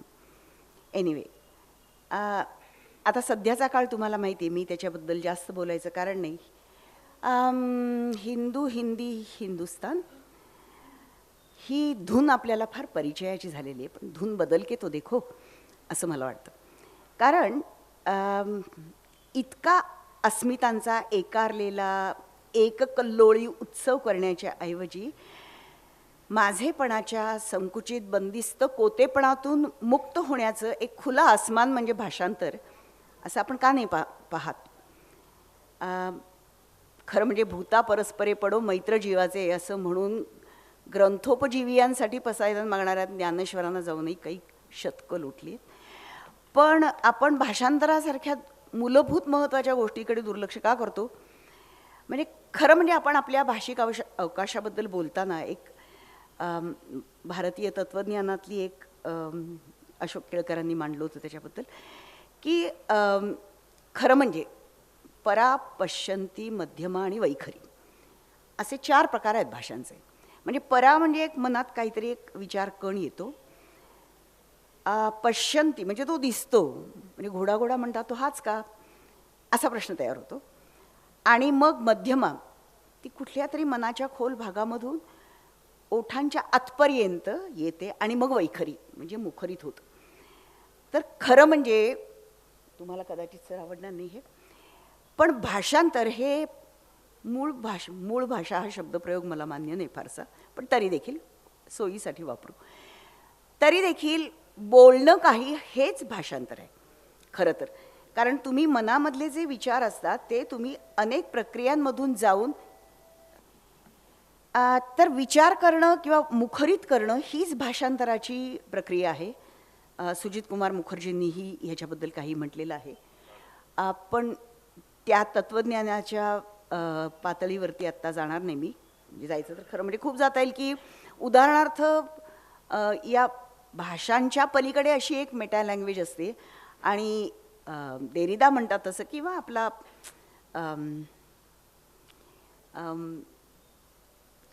वॉल्टर बेंजामिन किंवा बेंयामिन म्हणतो तसं की तुम्ही जेव्हा भाषांतर करता तेव्हा खरं तर तुम्ही 2 भाषांच्या ओळींमधून चालणाऱ्या एका भाषेकडे निर्देश करत असता, मेटा लँग्वेज. तेव्हा भाषांतर ही प्रक्रिया आपण समजतो तितकी केवळ एका भाषेच्या मर्यादित वरकरणी स्वरूपाकडे निर्देश करत नाही असं मला ठामपणाने सांगायचं. ती एक अत्यंत मूलभूत महत्त्वाची अशी सांस्कृतिक क्रिया आहे. कारण प्रत्येक भाषा हे त्या संस्कृतीचं हृदय असतं आणि प्रत्येक भाषा ही त्या संस्कृतीच्या मानवी अर्थकारणाची, याचा पैशाशी संबंध नाही, अर्थ निर्मितीची प्रक्रिया म्हणूनच पाहत असते. म्हणजे हा व्यवहार 2 भाषांच्या दरम्यान, भाषांतर हा शब्द मला प्रेफरेबल वाटतो जास्त अनुवादपेक्षा, एकतर तो संस्कृताइज्ड आहे जास्त, भाषांतर आपला वाटतो. पण अपार्ट फ्रॉम दॅट भाषांमधलं अंतर उल्लंघन करण्याचा तो एक प्रयत्न आहे आणि या अंतरातूनही त्या अंतरामध्ये असाही एक प्रवास भाषांतरांनी निर्देशित होतो. अंतर ह्या शब्दावरून. अनफॉर्च्युनेटली परिस्थिती जरा बिकट आहे. आज जगात 7,000 पेक्षा जास्त भाषा आहेत. मग या आधी मरण पावलेल्या भाषांची संख्या तुम्ही सोडून द्या. म्हणजे आत्ता नुकतीच एका दशकापूर्वी अंदमान बेटातली एक भाषा मेली आणि ती काही परत रिट्रीव्ह करता येणार नाही. आता या मेलेल्या भाषा किती आहेत हे मला माहीत नाही, का खूप असतील. पण एक भाषा मरते तेव्हा एक संस्कृती मरते, एक जग पाहण्याचा नजरिया मरतो. किती संस्कृती आजवर मेल्या याचा आपण आपल्या मनाशी विचार करावा. ज्या मेल्या त्या गेल्या म्हणून झालं गेलं, गंगेला मिळालं म्हणून सोडून देऊ. जिवंत असलेल्या भाषा आणि संस्कृतींपैकी किती आपल्याला माहिती आहेत? जगाचं सोडून देऊ, भारताकडे वळू.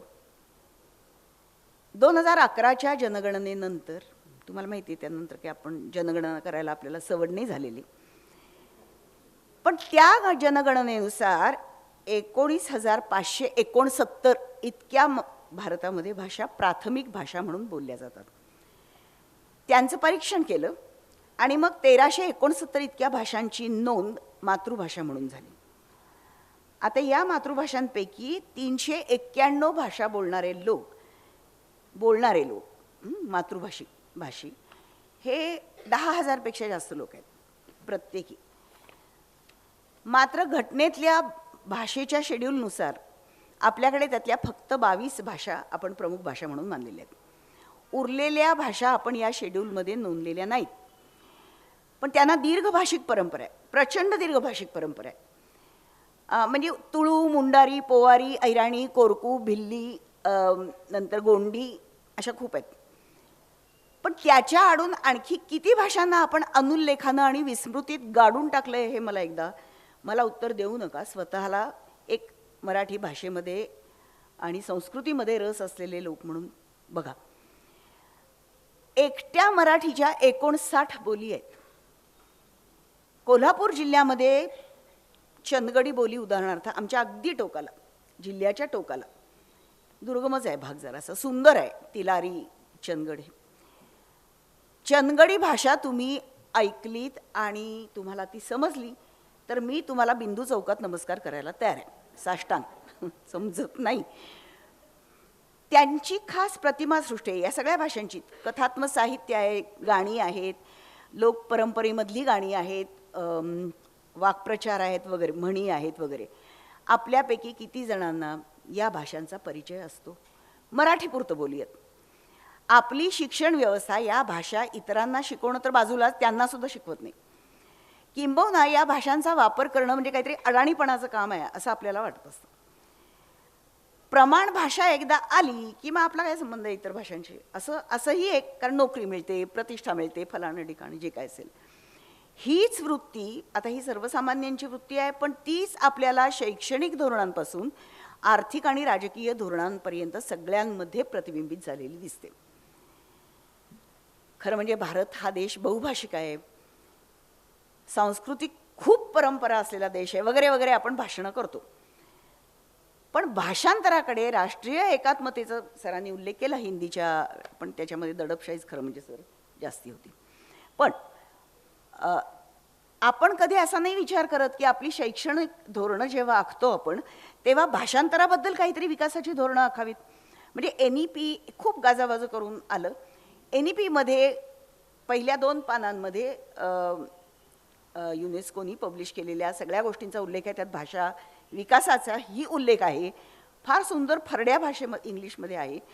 पण तुम्ही जर नंतर त्याच्या प्रोग्रॅम बुकलेटकडे वळलात तर तुम्हाला काहीही यातलं आढळत नाही. म्हणजे आमच्या जिल्ह्यामध्ये किमान चंदगडी असेल किंवा आणखीन कुठल्या भाषा खूप आहेत, म्हणजे 59चा मी उल्लेखच केला. तर ह्या भाषांच्यासाठी काहीतरी शाळा तिथे प्राथमिक उघडाव्यात. पूर्व प्राथमिक स्तरावरती आता आपण सुरू करतो, तिथे गाणी, खेळणी, अमुक तमुक या सगळ्या गोष्टी, आणि प्रचंड व्हरायटी आहे ही. पण त्याचा वापर करून कोण तयार करणार पुस्तकं? NCERT तयार. NCERTला चंदगडी किंवा ऐराणी काय माहीत आहे? असो, दुर्दैवाने संकुचित आणि सीमित राष्ट्रवाद, आंतरराज्यीयवादाचा सुद्धा संपूर्ण अभाव, ही आपली व्यवच्छेदक ओळख मानण्याच्या काळात भाषांतरासारखी सोपी साधी भाषा सिद्ध अशी सांस्कृतिक कृती गैरलागू समजली आणि कशाचं लक्षण म्हणावं? नाव तुम्ही द्या, माझ्या मनात 56 नावं आहेत, पण मी ती देणार नाही. भाषांतर ही खरं म्हणजे एका भाषिक सांस्कृतिक परकाया प्रवेशाची क्रिया आहे. आपल्या कम्फर्ट झोनच्या बाहेर नेणारे नवे अनुभव, नवी जगं, संवेदनशीलतेची क्षितिज खुली करून देणारी अभिक्रिया आहे. अभिक्रिया म्हणते मी, नुसती क्रिया नाही आहे ती. म्हणजे it's a Meta theory, Meta action also. जग एका प्रकारे जगत नाही, त्यात विविध स्तरांवरच्या बहुविध संस्कृती असतात, जगण्याच्या पद्धती असतात. त्यांच्यातले संबंध कधी सत्तेच्या, बहुतेक नेहमीच सत्तेच्या उतरंडीमधले असतात, कधी हे ढाचे आपल्या परिचयाचे असतात तर कधी नसतात. पण सत्तेच्या अनुभवांच्या नव्या कोटी आणि नवे ज्ञान त्यांच्यातून मिळतं. भाषेच्या व्यक्त होण्याच्या मर्यादा त्यातनं कोलमडून पडतात. ती या अर्थाने माणसांच्या वर्गीकरणाच्या नव्या नव्या कोटी किती मानवी संस्कृतीनं तयार केलेल्या आहेत हेही आपल्याला उलगडतं. भाषेला आणि संस्कृतीलाही नवे नवे आयाम येतात. परिचित उदाहरण देते. दलित लेखन आपल्याला माहीत आहे. एकूण भारतीय संस्कृती वगैरे थोडीफार माहिती असणाऱ्यांनाही ते परिचयाचं आहे, कारण सगळीकडेच दलित साहित्य आहे. लिखित नसेल तरी मौखिक आहे. म्हणजे वाल्मिकी, बेबी हलधर, बामा असे अनेक भाषिक दलित लेखक बऱ्याच लोकांना माहिती असतात. पण ज्या संस्कृतीत गुलामगिरी लादणाऱ्या वंश म्हणजे उदाहरणार्थ काळेगोरे किंवा भौगोलिक प्रदेश म्हणजे चिंकीज चायनीज किंवा तसे दिसणारे किंवा लॅटिनोज साऊथ अमेरिकन, हे सगळे प्रकार आहेत. पण जात नाही त्या पाश्चिमात्य किंवा अमेरिकन संस्कृतीच्या वाचकांना जाती व्यवस्थेचं वास्तव, त्याच्या मागची वर्णव्यवस्था हे संकल्पना सिद्ध आणि व्यवहारात्मक असं दोन्ही प्रकारचं ज्ञान आहे. हे कसं समजणार जर तुम्ही भाषांतरच केलं नाही तर? किंवा स्त्रियांची गुलामी आणि जातीवास्तव ह्यांच्यातला जैव संबंध कसा उलगडावा? मानवी आयुष्य शोषणाच्या ढाच्यांमधून जशी पिळून निघतात तशी जातीच्या सरकातूनही पिळून निघतात. हे नवीन ज्ञानच त्या लोकांच्यासाठी झालं आहे. मी सांगोवांगी बोलत नाही. माझ्याकडे अशा प्रकारची मी भाषांतर केलेली वाचल्यानं, म्हणजे मी केली म्हणून मी सांगत नाही, पण एका नवीन विश्वाची त्यांना ओळख झाल्यानंतर एक लॅटिन अमेरिकन बाई मला असं म्हणाली की आप बोल रहे हो सच है. ती हिंदी साहित्याचा अभ्यास करते आणि ती हिंदीत चांगलं बोलते. मुझे मालूम ही नहीं था कि ये हो रहा है. असो, आता काही जणांच्या मते म्हणजे हरीश द्विवेदी असतील उदाहरणार्थ, ते त्रिवेदी, ते म्हणतात की it's desire of asylum seekers to belong to the elite English club असेलही. पण ज्या अर्थाने एका लॅटिनो बाईला किंवा एखाद्या काळ्या माणसाला इथल्या दलित स्त्री पुरुषांच्या बद्दल एक जी ॲफिनिटी वाटते ती तुम्ही कशी एक्सप्लेन करणार? भाषांतरांमधून तुम्ही ज्या लोकांच्या, तुम्हाला कुणापर्यंत पोचायचं आहे हा प्रश्नही महत्त्वाचा आहे. पण जेव्हा तुम्ही अशी भाषांतरं करता तेव्हा मी स्वानुभवावरून सांगते की खूप लोकांना असं वाटतं की हे मला नवीन कळलं आहे काहीतरी आणि there is somebody else with whom I can relate. मी जोडून घेतो त्याला त्या अनुभवांना. आता कोणी म्हणेल की आपल्या संस्कृतीच्या दाहक बाबी अशा बाहेर दाखवणं हे आपल्या उणिवांचं, सांस्कृतिक उणिवांचं जाहीर प्रदर्शन मांडणं आहे. तर हो, ते जाहीर प्रदर्शन आपण मांडूयात आणि जागर करूयात. इतर भाषेतल्या दुःख निर्मितीच्या प्रक्रियांचा अनुभव आपण जसा घेतो आणि इतरांनाही तो देतो, यात एक वेगळ्या प्रकारच्या मानवतेचा, अतिशय असा एक धागा आपण जोडत असतो, माणसं जोडत असतो. फक्त इंग्लिशमध्येच अशी भाषांतर करावी असं नाही. आपण अनेक भारतीय आपल्यामध्ये, मी मगाशीच आकडेवारी तुम्हाला दिली, त्यातल्या कोणत्याही भाषांमध्ये आपण भाषांतर करू शकतो. पण आपलं दुर्दैव हे आहे की आपल्या भाषेचं कुंपण ओलांडून पलीकडे जाणं म्हणजे शांतम पापम असं म्हटलं जातं. म्हणजे आमच्या कोल्हापुरामध्ये तुम्ही म्हटलात सर की कानडी आणि मराठी, जेव्हा कानडी लोकांनी कानडी क्लब काढायचं ठरवलं आणि त्यांचा एक कार्यक्रम मराठी माणसांना कानडी शिकवणं हाही होता, विरोध केला लोकांनी. म्हणजे शिवाजी विद्यापीठ बेळगावपासून किती थोड्या अंतरावर आहे, 1.5 तासात पोहोचता तुम्ही बेळगावला. पण आम्हाला नाही आज तागात असं वाटलेलं की आपण कानडी ही भाषा किंवा एक तरी साऊथ इंडियन भाषा आपण परकी भाषा किंवा आपलीच भारतातली भाषा म्हणून ठेवावी. आज तागायत आमच्याकडे ती सोय नाही. असं भाषांतरच नव्हे तर भाषांतरांचा अभ्यास भाषेच्या आणि संस्कृतींच्या ऐतिहासिक जडणघडणीकडे आपलं लक्ष वेधतो. जसं वास्तव बदलतं तशी भाषा नवे नवे शब्दप्रयोग करते, शोधून काढते, वास्तवाला आकार देते. आधुनिक मराठीचं जे स्वरूप आज आपल्याला दिसतं ते तसं 19व्या शतकात होतं का? तर अजिबात नाही.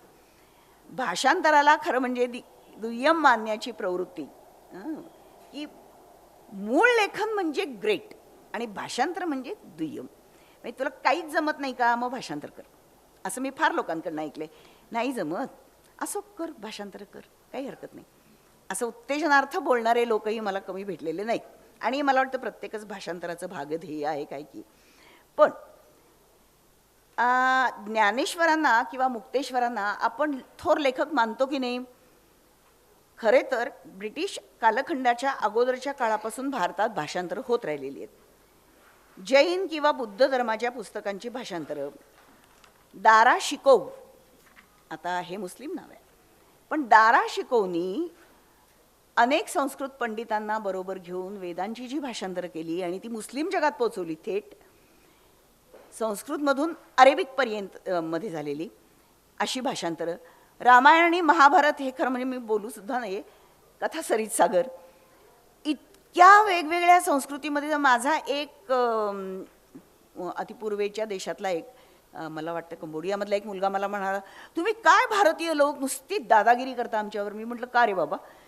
तर म्हणाला, आमचं आहे रामायण. आणि त्यांनी मला रामायणातल्या कॅरेक्टर्सची त्यांच्या दृष्टीने मूलभूत असलेली कॅरेक्टर्ससुद्धा समजून सांगितली. हे कुठं आहे म्हटलं तुमच्याकडे? मी म्हटलं बरोबर आहे तुझं, आम्ही सांस्कृतिक दादागिरी करतो हाच त्याचा अर्थ आहे. पण एनिवे, म्हणजे अशा पद्धतीने लोक त्यांना आपलंच म्हणतात. आता मी हे म्हणण्यामध्ये सुद्धा रामायण महाभारत आपलंच आहे आणि ते बाहेर गेलं असं म्हणते, पण माफ करा. ही सगळी भारताच्या भाषिक आणि सांस्कृतिक बहुमिळांची उदाहरणं आहेत.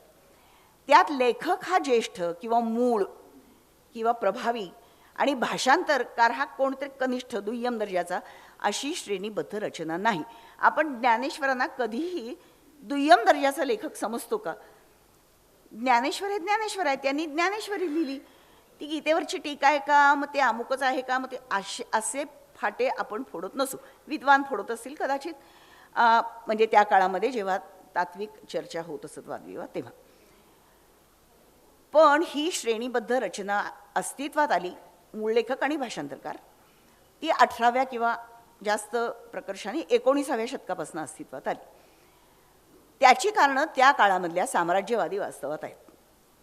आपल्यावर राज्य करणाऱ्या इंग्रजांना इथल्या नेटिवांचा उद्धार करण्यासाठी आपल्याला इथे परमेश्वरांनीच ही योजना आखलेली आहे असं मनापासून खरंच वाटायचं. भांडवल, त्याची गरज म्हणून साम्राज्यांचा विस्तारवाद, मग इतर जनांची जमीन संपत्ती सगळं बळकावून देश त्यांच्यावरती राज्य करणं, हे कशासाठी? एकीकडे आपल्या व्यवसायांची भरभराट होईल आणि दुसरीकडे मालाला बाजारपेठ मिळेल म्हणून त्यांना गुलाम करायचं. हे इथेच झालं असं नाही, आफ्रिकेत झालं, लॅटिन अमेरिकेत झालं, जगभर सगळीकडे झालं. हे सगळे मुद्दे आपण तूर्त बाजूला ठेवू, पण त्या विकसित संस्कृतीच्या जोरावर तयार झालेल्या नैतिक श्रेष्ठत्वापोटी त्यांना इंग्रजांना आपण स्वतः म्हणजे ईश्वरनियुक्त प्रतिनिधी आहोत आणि नेटिव्ह जनता ही त्यांच्यासमोर अत्यंत मागासलेल्या जमातींचे अधपतित लोक आहेत असंच वाटायचं. मग त्यांचा उद्धार करायचा तर युरोपियन ज्ञानांचं कलम इथल्या देशभाषांवरती केल्याशिवाय तो उद्धार होणे नाही असं उदाहरणार्थ एल्फिन्स्टन महाराष्ट्रामध्ये शिक्षणाची मुहूर्तमेढ रोवणारा मराठीतल्या मुंबईचा गव्हर्नर. तर दुसरीकडे 1818 साली पेशवाई संपली. आता आपल्याला राजकीय अस्तित्व तर मिळणार नाही, नेतृत्व तर मिळणार नाहीच, पण किमान सांस्कृतिक अस्तित्व तरी आपलं प्रभुत्व कायम राहावं. म्हणजे यांना असं वाटत होतं इंग्रजांना की मराठी ही इंग्रजीतलं ज्ञान कलम करून आणायची एक भाषांतर ही रणनीती, आणि मग आपलं जे गेलेलं राजकीय स्थान आहे ते पुन्हा एस्टॅब्लिश करण्यासाठी, नेतृत्व करण्यासाठी आपणच पुढं आलं पाहिजे, ही इथल्या अभिजनांची प्रभुत्व गेलेलं संपादन करण्याची रणनीती म्हणून भाषांतर. दोघांच्याही गरजांचा सुव्यवस्थित मेळ भाषांतरामधून बसला. आणि मग त्या काळातले जितं आणि जेते या दोघांनी गरजांचा मेळ घातला तो भाषांतर ही रणनीती तयार करून. त्याच्या परिणामी एक चांगली गोष्ट झाली की भाषांतरकार त्या काळातले चांगला छिन्नी हातोडा घेऊन, म्हणजे तुम्ही जर सुरुवातीची भाषांतर वाचली असतील तर ठाकठोक करून आधुनिक मराठी घडवण्याच्या उद्योगाला लागले. आणि एक शतकभर हे काम व्यवस्थित चालू होतं, नंतरही चालू राहिलं. मग इंग्रजी साहित्याची प्रारूपं मराठीत आली. जुन्या मराठीत गद्य परंपरा आहे ती तुटक आहे, त्यात प्रमाणीकरणाचा अभाव आहे, कारण मोडी आणि आणखीन एक कुठली तरी लिपी मी विसरले आता, अशा 2 लिपी सायमल्टेनियसली चालू होत्या. अनेक प्रकारचे कोकणी, वैदर्भी, वराडी अशा सगळ्या प्रकारचे फॉर्म्स वापरले जायचे, प्रमाणीकरण नव्हतं तेव्हा. गद्याचा तर काही उपयोगच नाही, जुन्या मराठी गद्याचा. आणि जी पद्य परंपरा आहे ती आध्यात्मिक आहे, ती मॉडर्न एज्युकेशनला कशी उपयोगी पडेल, म्हणून पद्याचीही हकालपट्टी झाली. आणि मग थॉमस कॅन्डी, थोरले चिपळूणकर, कृष्णशास्त्री आदी मंडळींनी इंग्रजी कादंबऱ्या, नाटकं, कविता आदी साहित्य प्रकारांच्या भाषांतरामधून आधुनिक मराठी भाषा आणि साहित्य यांचा पाया रचला, भाषेचं स्टँडर्डायझेशन केलं. आता हिंदुइझम आणि ख्रिश्चॅनिटी यातले खूप वादविवाद झालेले आहेत त्या काळात, पण त्यातूनही नव्या विचारांचा अर्थबोध होण्यासाठी भाषांतरां, म्हणजे पूर्वीच्या पेपर्समध्ये सुद्धा ज्ञानोदय असेल किंवा लोकमान्य टिळक आणि आगरकरांची वृत्तपत्र असतील, याच्यामध्ये इंग्रजी आणि मराठी भाषांतर अशा दोन्ही गोष्टी असायच्या. हे इतकं फॅन्टॅस्टिक होतं की आपोआपच मराठीला या भाषांतरकारांनी वळण लावलं. पण श्रेष्ठ कनिष्ठत्वाचं नातं केवळ त्यातून आलं नाही. भांडवली समाजात एका विशिष्ट दिशेने विकसित झालेली पितृसत्ताकता त्या काळातल्या विचारांवर आणि अगदी भाषांतर विचारांवर देखील आपला विलक्षण प्रभाव टाकते. या पितृसत्ताक तर्कानुसार निर्मिती ही पुरुषाच्या बीजावरती अवलंबून असते आणि स्त्रिया ह्या त्या बीजाची जोपासना करण्यासाठी उपलब्ध असलेली जमीन असते, ऊस. आता पितृसत्ताकतेनं हे तर्कशास्त्र मूळ लेखक आणि भाषांतरकार यांच्यातल्या श्रेणीबद्धतेच्या नात्यावरती आरोपित केलं. म्हणजे मूळ लेखक हा बीजधारक, भाषांतरकार कोण? दाई. त्या बीजाला पोसून संगोपून वाढवणारा आईसारखा किंवा दाईसारखा, पण अपत्यावरती अजिबात मालकी नसणारा एक दुय्यम दर्जाचा प्राणी. शिवाय त्या काळात उदयाला आलेली प्रिंटिंग प्रेस, असे शोध अनेक होते, पण प्रिंटिंग प्रेस बेसिकली मूळ लेखन कृतीवरती भांडवली मालकी हक्क लेखकाचा प्रस्थापित करायला यांनी मदत केली.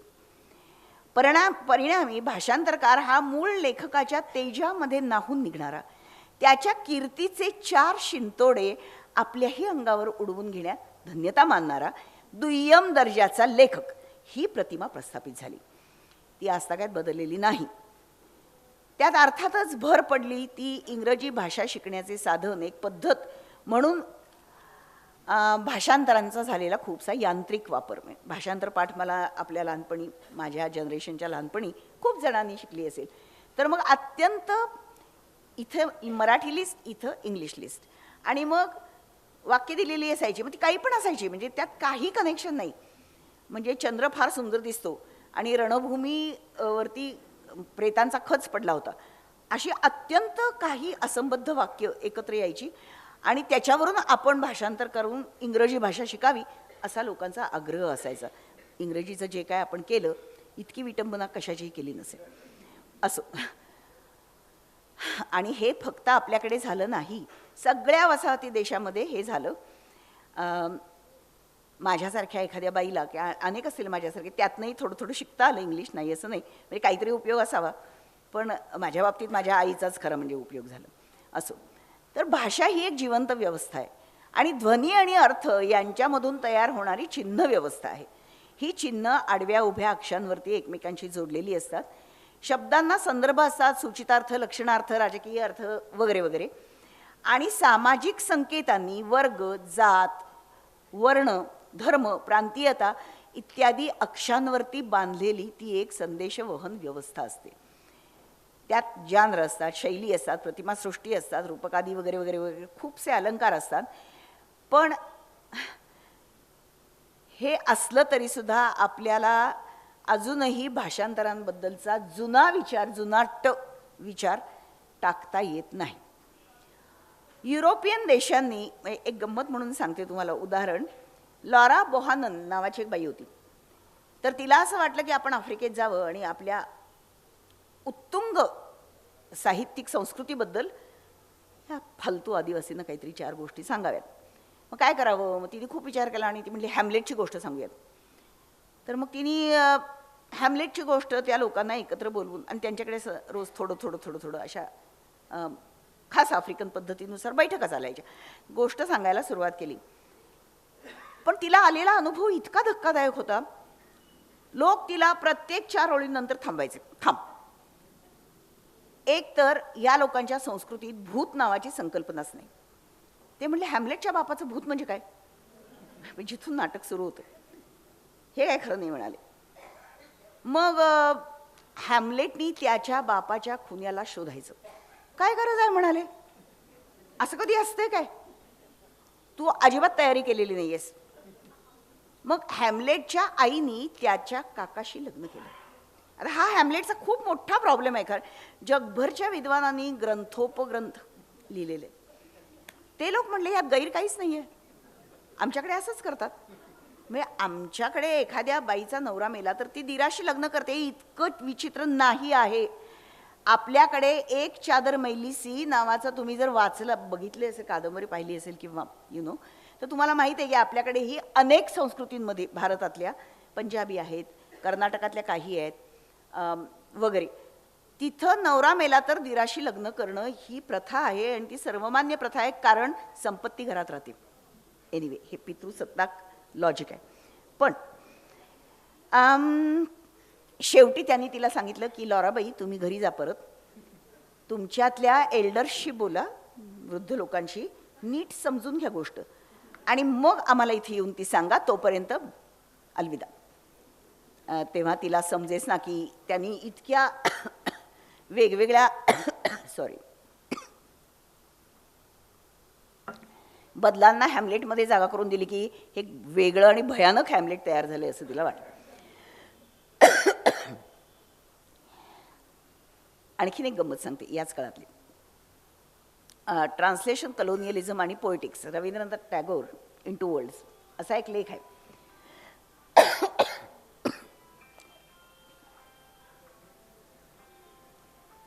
गीतांजलीला नोबेल अवॉर्ड मिळाला आणि आपण खूप अभिमानाने म्हणतो की रवींद्रनाथ टागोर लेखकच नाही हो असा, म्हणजे आपण काही वाचलेलं असतं म्हणून म्हणत नाही, नोबेल मिळालं. आता रवींद्रनाथांचं गीतांजली हा कविता संग्रह त्यांनी स्वतःच भाषांतरित केला होता. त्याच्यावरती माझी एक मैत्रीण आहे महाश्वेता सेनगुप्ता नावाची, बंगालीच आहे आणि टागोरांची निस्सीम भक्त आहे, पण तिनेच एक लेख लिहिलाय. ती म्हणाली टागोरांनी सिलेक्टेड कवितांचं भाषांतर केलं त्यातल्या, आणि त्या कवितांमध्ये ईश्वर, खरं म्हणजे टागोरांच्या कवितेमधला ईश्वर हा तिथे चालत असलेल्या परंपरेमधून, संत परंपरेमधून वगैरे आलेला आहे, की ज्याच्यामध्ये भक्ती हा एक सेंट्रल धागा आहे आणि कृष्ण भक्ती. आणि तुम्हाला माहिती आहे की मधुरा भक्ती हा भारताचा खास सगळ्या संत साहित्यामध्ये तुम्हाला मधुरा भक्तीचं व्यक्त होणं दिसतं. पण त्यांनी ज्या कविता निवडल्या त्याच्यामध्ये आणि ज्या पद्धतीने ट्रान्सलेट केल्या त्याच्यामध्ये एकेश्वरी, देव हा कोणीतरी वरचा आणि भक्त म्हणजे कोणीतरी खालचा गुलाम, अशा पद्धतीने त्या कविता ट्रान्सलेट केल्या आहेत. आणि एडवर्डियन इंग्लिशमध्ये त्या काळामध्ये ह्या प्रकारचा, म्हणजे आमच्या भाषेत आहे तशी देव आणि भक्त यांची रिलेशनशिप बंगालमध्ये आहे. अरे बापरे, म्हणजे त्यांना काहीतरी भाव द्यायलाच पाहिजे आपण. मी आता हे थोडंसं उपहासाने बोलते, त्यातला उपहास विसरून जा. पण याच्यामध्ये टागोरांनी जे सांस्कृतिक राजकारण खेळलं तेही आपण लक्षात घेतलं पाहिजे. आणि मग 4 लोकांना हे कळल्यानंतर तुम्हाला माहिती आहे की मग त्यात एस्टॅब्लिश्ड ग्रुप्स जे असतात त्यांच्यामध्ये ते सर्क्युलेट झालं, मग त्याची चर्चा झाली, मग त्याच्यावरती लिहून आलं. गीतांजलीमधल्या बाकीच्या कवितांना चक्क अंधारात ढकलण्यात आलं, माहितीच नव्हतं लोकांना. असो, पण वैष्णव कवी ईश्वराशी प्रेमिकेसारखं बोलतात ही बाब त्या लोकांना चक्कर आणणारी होती. पण एतद्देशीय वास्तवाला कम्प्लिटली झाकून टाकून ख्रिश्चन पद्धतीचं वास्तव टागोरांनी आपल्या गीतांजलीमधल्या निवडक कवितांच्या मध्ये तयार केलं आणि ट्रान्सलेट केलं. पाश्चिमात्य लोक केवळ याच प्रकारे पौर्वात्य कवींना आवडून घेतात, अशी तिची अत्यंत रागीट अशी कॉमेंट होती. असं असलं तरी देखील मराठी साहित्याच्या विकासाला या इंग्रजी भाषांतराने किती हातभार लावला आहे विसरून नाही चालायचं. कारण मायभाषेच्या विकासाचा मार्ग हा माय मावशांच्या अंगणातनं जात असतो कधीही.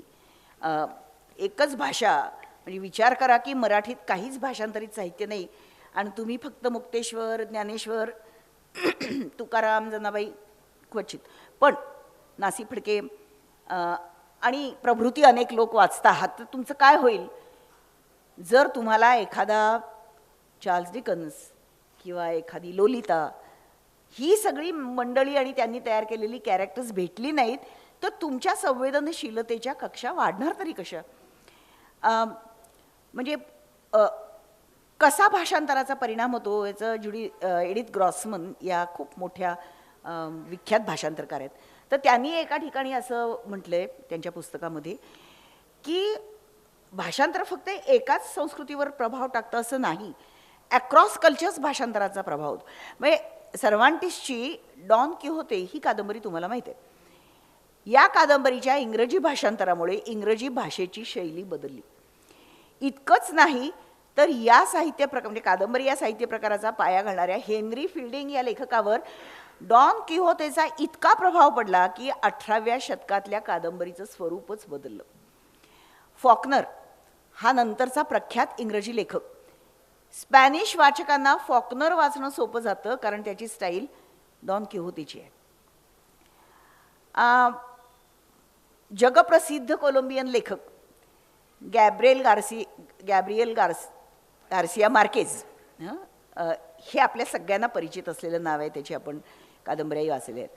पण सर्वांटिसची मिथ्यकथना आधारित अतिऐतिहासिक म्हणजे mythic, mega historical, multinational, multi generational अशी एक लँड तयार करायचं टेक्निक हे मार्केजवर, त्याचा गार्सिया मार्केजवर प्रचंड प्रभाव आहे.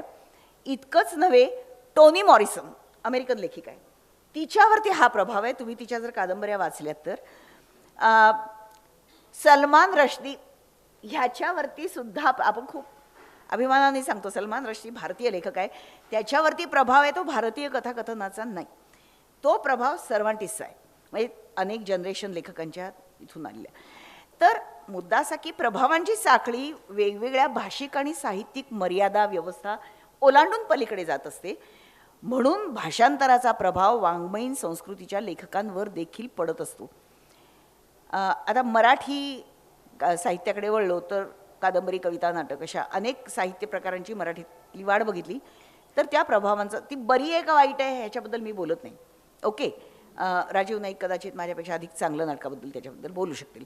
पण मराठी कादंबरीची सुरुवातीची उदाहरणार्थ प्रगती पाहिली तर कौटुंबिक, सामाजिक, धार्मिक, सुधारणावादी अशा अनेक नव्या मूल्यरचनाची वाहक म्हणून कादंबरी उदयाला आलेली दिसते. म्हणजे त्या काळातलं जे सांस्कृतिक स्थित्यंतर आहे. शिकलेली बायको, दारिद्र्य आणि फसवणूक यांच्या दडपणाखाली पण त्याविरुद्ध स्वकर्तृत्वानं उभा राहिलेली एखादी स्त्री, तिचे आईबाप मरतात, दुष्काळ असतो, फलाणं असतं, काय असतं, पण ती पुढे होते, सगळ्या संसाराचा ताबा घेते आणि आपल्या खंबीरपणाने ती सगळ्या कुटुंबातली मेघेढाका तारव. तुम्ही यू कॅन सी की किती इंटरकनेक्शन्स आपल्याला दिसतात असे. तर त्यागी, नैतिकदृष्ट्या समर्थ, कुणावरही अवलंबून नसलेली आदर्श नारी अशी एक नव्या बाईची प्रतिमा या भाषांतरकारांनी, म्हणजे काही उदाहरणच द्यायची तर Elizabeth or the exile of Siberia ही एक कादंबरी आहे. तर हा जर एक प्रवाह मानला, ती सायबेरियामध्ये एक्झाईल होतं आणि मग ती कशी परत प्रवाहात येते आणि काय काय करते. आता ही जर सुरुवात असेल मराठी कादंबरीची तर मग न पटणारी गोष्ट हा त्याचा इनेव्हिटेबल शेवट एका अर्थाने मानला पाहिजे, असा तो प्रवाह आहे. म्हणजे तुम्हाला किती वेगवेगळ्या प्रकारांनी भाषांतरांनी निर्माण केलेल्या संवेदनशीलता पाझरत गेलेल्या दिसतात, इतर एतदेशीय चळवळींशी जोडून घेतलेल्या दिसतात. तर नाटकामध्ये शेक्सपियरच्या नाटकांच्या भाषांतरांनी ट्रॅजेडी हा नवाच नाटक प्रकार, कारण मराठीमध्ये आनंद पर्यवसायी नाटक आहे, भाण आहेत जे वेश्यांचे आहेत किंवा त्यांच्या दलालांचं, ती त्याची पात्र आहेत. पण ह्यांनी मात्र ट्रॅजेडी नव्हती म्हणून हॅमलेट, मॅकबेथ सारखी नाटकं मराठीत सुरू झालेल्या नाटक मंडळ्या, म्हणजे जानरपासून निर्मिती, अभिनय, दिग्दर्शन, सादरीकरण, म्हणजे मला इतका अभिमान वाटतो सांगायला की थिएटर पहिलं जे तयार झालं, कॅमेरा तयार झाला, पडदे तयार झाले, हे सगळे कोल्हापुरात तयार झाले पहिल्यांदा.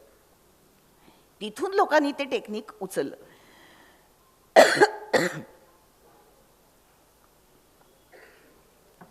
असो, अत्यंत अतार्किक अशा करमणुकीच्या नाटकांमध्ये पारशी रंगभूमीचा पहिला क्रमांक लागतो. सगळं पर्या आणि जीन्स आणि काय काय असलं एक इतकं विचित्र आणि ब्युटिफुल विश्व उभं राहिलं लोकांच्या समोर. हे पुन्हा अनेक म्हणजे पर्शियनमधले प्रभाव आहेत, इंग्रजी पॉप्युलर लिटरेचरमधले आहेत वगैरे. तर एका समृद्ध जागतिक परंपरा समुच्चयाशी आणि युरोपियनांचा ॲब्झर्ड नाटक हे देखील चल रे भोपळ्या टुणूक टुणूक त्यातनं आपल्याकडे आलं. म्हणजे त्या काळातली युद्धोत्तर मानसिकतेतनं जर ॲब्झर्ड नाटक तयार झालं असेल तर आपल्याकडे ते कोणत्या स्वातंत्र्योत्तर काळातलं लिहिलेलं नाटक आहे. म्हणजे you can compare and contrast the two traditions आणि the two mentalities of doing absurd theatre. पुन्हा राजीवकडेच मी निर्देश करेन. अर्थात हे सोडू, पण ज्या देशांमध्ये फॅशिस्ट राजवटींनी आपला वर्चस्व गाजवला त्या देशांमध्ये म्हणजे इटली, स्पेन, पोर्तुगाल, जर्मनी या सगळ्या देशांमध्ये त्या राजवटींनी, प्रस्थापित राजवटींनी भाषांतरांचा कडाडून मुकाबला केलेला दिसतो. का मुकाबला केला? कारण त्यातनं आपल्या सत्तेला आव्हान उभं राहील असं त्यांना वाटत होतं. म्हणजे भाषांतर ही नेहमीच केवळ करमणूक प्रधान किंवा काहीतरी गंमत जम्मत वेगळं काहीतरी वाचूयात अशी क्रिया नाही राहिलेली. ती एक अभिक्रिया, प्रस्थापित सत्तेला आव्हान देणारी अशी राजकीय स्वरूपाची देखील क्रिया, सांस्कृतिक राजकीय स्वरूपाची क्रिया आहे. तेव्हा भाषांतराला प्रतिबंध करण्याचे दांडगे प्रयत्न तिथे झाले. ते भाषांतर आणि संस्कृती यांच्या अभ्यासकांना विसरून चालणार नाही. मला कधी कधी शंका येते की आपल्या संपूर्ण व्यवस्थेमधून भाषांतर आणि भाषांतराचं प्रशिक्षण गायब होणं शंका आहे. मला जर कोणी चुकीचं ठरवलं तर nobody will be happier than मी. खरंच असं काही आहे का हे एकदा तपासून पाहण्याची गरज आहे आता. असो, तर भाषांतराची कृती ही ताणविरहित असते वगैरे नाही. सहकार्यामधून तयार झालेल्या प्रत्येक, मी आता अगदी शेवटी म्हणजे तुमचा फार पेशन्स ताणत नाही, शेवटचे काही 2-3 मुद्दे छोटे छोटे मांडते. तर भाषांतर करण्यासाठी टेक्निकल नॉलेज असण्याची गरज नाही भाषांतराचं. म्हणजे ज्या माणसाला 2 भाषांमध्ये व्यक्त होणं जमतं त्याला भाषांतर करता येतं असा माझा अनुभव आहे. नाहीतर ज्ञानेश्वर काही कुठे भाषांतराचे एक्स्ट्रा क्लासेस घ्यायला गेलेले नव्हते किंवा शिकवायला किंवा शिकायला. असो, तर भाषिक व्यवस्था कसं काम करतात आणि हे ज्ञान आपल्या खूपसं चॉम्स्कीनी म्हटल्याप्रमाणे अंतर्मनात असतं. म्हणजे हे काय आपल्याला कॉन्शियसली कळत नाही, पण बरोबर काय आणि चुकीचं काय कळतं. म्हणजे आपल्या मनात ते मुरलेलं असतं ती सामूहिक व्यवस्था. तर अर्थ गुंफण्याची वेगवेगळे म्हणजे रूपीम, स्वनिम, रूपीम, पदबद्ध, वाक्यविन्यास हे आणि शैली या सगळ्या गोष्टी एकत्र गुंफण्याची कला नेटिव्ह स्पीकरला येते. तुम्हाला दुसरी भाषा येत असेल तर तुम्ही ते करू शकता. त्याच्यासाठी ट्रेनिंग घ्यायची काही गरज नसते. ट्रेनिंग घेतलं तर काही वेळा उपयोग होतो हे खरंच. म्हणजे जवळजवळ 35 वर्ष भाषांतर शिकवल्यानंतर त्याचा उपयोग होत नाही असं मी काय म्हणणार नाही. पण एनिवे, आर्थिक विकासाची संधी हा माझा आणखीन एक मुद्दा आहे की आधुनिक काळामध्ये म्हणजे लोक म्हणतात काय करायचं भाषांतर शिकून, काहीतरीच सांगताय तुम्ही. काहीतरी नाही, शिकलेल्या तरुणांच्या हाताला काम आणि डोक्याला खुराक मिळण्याच्या अनेकानेक शक्यता, मग शिक्षण असो, व्यापार उद्यम असो, भाषांतर विद्येत पारंगत असलेल्या लोकांची गरज खूप मोठी आहे. म्हणजे वृत्तपत्र आणि जाहिरातींच्या क्षेत्रात, मीडियात, प्रशासन, पर्यटन उद्योग आणि आज मेडिकल सायन्सेस म्हणजे मेडिकल सर्व्हिसेस या सगळ्या क्षेत्रामध्ये, म्हणजे तुम्हाला माहिती आहे की नाही मला कदाचित असेल हे माहिती, पण मुंबईतल्या काही हॉस्पिटल्समध्ये आहे की स्थलांतरितांचा प्रचंड लोंढा मुंबईत देखील येत असतो. आणि ह्या लोकांना जर काही समजा प्रॉब्लेम्स असतील म्हणजे काही त्या लोकांच्या भाषेमध्ये ते समजून घेऊन डॉक्टरांच्यापर्यंत, नर्सपर्यंत ते पोचवणं हा एक फार महत्त्वाचा उद्योग नवीन ओपन होतोय आता. तो इंग्लंड, अमेरिकेसारख्या तथाकथित प्रगत वगैरे देशांमध्ये आधीपासून सुरू आहे खरंच. म्हणजे एकदा माझ्याकडे एक प्राध्यापक आले होते, ते सायकॉलॉजीचे प्राध्यापक होते आणि ते इंग्लंडमधल्या एका हॉस्पिटलमध्ये काम करत होते. तर ते म्हणाले, तुमच्याकडे कुणी असं आहे का हो की मराठी, म्हणजे 2 माणसं आली होती मराठीसाठी, एक हे प्राध्यापक आले होते, की आमच्याकडे जे स्थलांतरित म्हणून लोक येतात तर त्यांना माहीतच नसतं की काय होतं आणि ते कसं सांगायचं. एक तर दडपण असतं परकीय देशांमध्ये गेल्याचं, ते ट्रान्सलेट करून सांगायला म्हणून आम्हाला भाषांतरकार लागतात, म्हणजे इंटरप्रिटर्स लागतात. आणि दुसरं म्हणजे एक माझ्याकडे कोका कोला किंवा तत्सम कंपनीचा एक माणूस आला होता वरच्या लेवलचा. तो मला म्हणाला, मला काही व्यवसायात इंटरेस्ट असेल असे विद्यार्थी पाहिजेत. तर मी म्हटलं हो देते की, किती लागेल तेवढं. तुम्हाला इंग्लिश बोलणारे पाहिजेत का? नाही नाही हो म्हणाले, तुम्ही मराठी आहात म्हणून मी आलो तुमच्याकडे, मराठी बोलणारे पाहिजेत. म्हटलं का? तर म्हणाले काय आहे की आम्हाला कोकणात कोका कोलाच्या डिस्ट्रीब्युशनसाठी, वितरणासाठी ऑफिस उघडायचं आहे आणि त्यासाठी कोकणी मराठी येणारा माणूस मला द्या.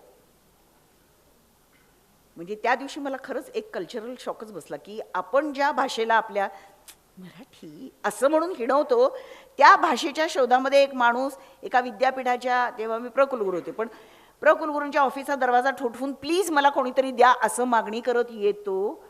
ही मला अद्भुत गोष्ट वाटली. आणि नंतर मला मग कळलं की अशा प्रकारच्या अनेक डिमांड्स नेटिव्ह भाषा येणाऱ्या, नेटिव्ह हा त्यांचा शब्द आहे, तो मी वापरते आहे, म्हणजे ही गरज फक्त स्थलांतरितांची आणि दिल्ली, चेन्नई, कोलकाता वगैरे जाणाऱ्या ठिकाणी जाणाऱ्यांची नाही, सगळ्या ठिकाणी. कोल्हापुरात आज तुम्हाला इतके स्थलांतरित दिसतील.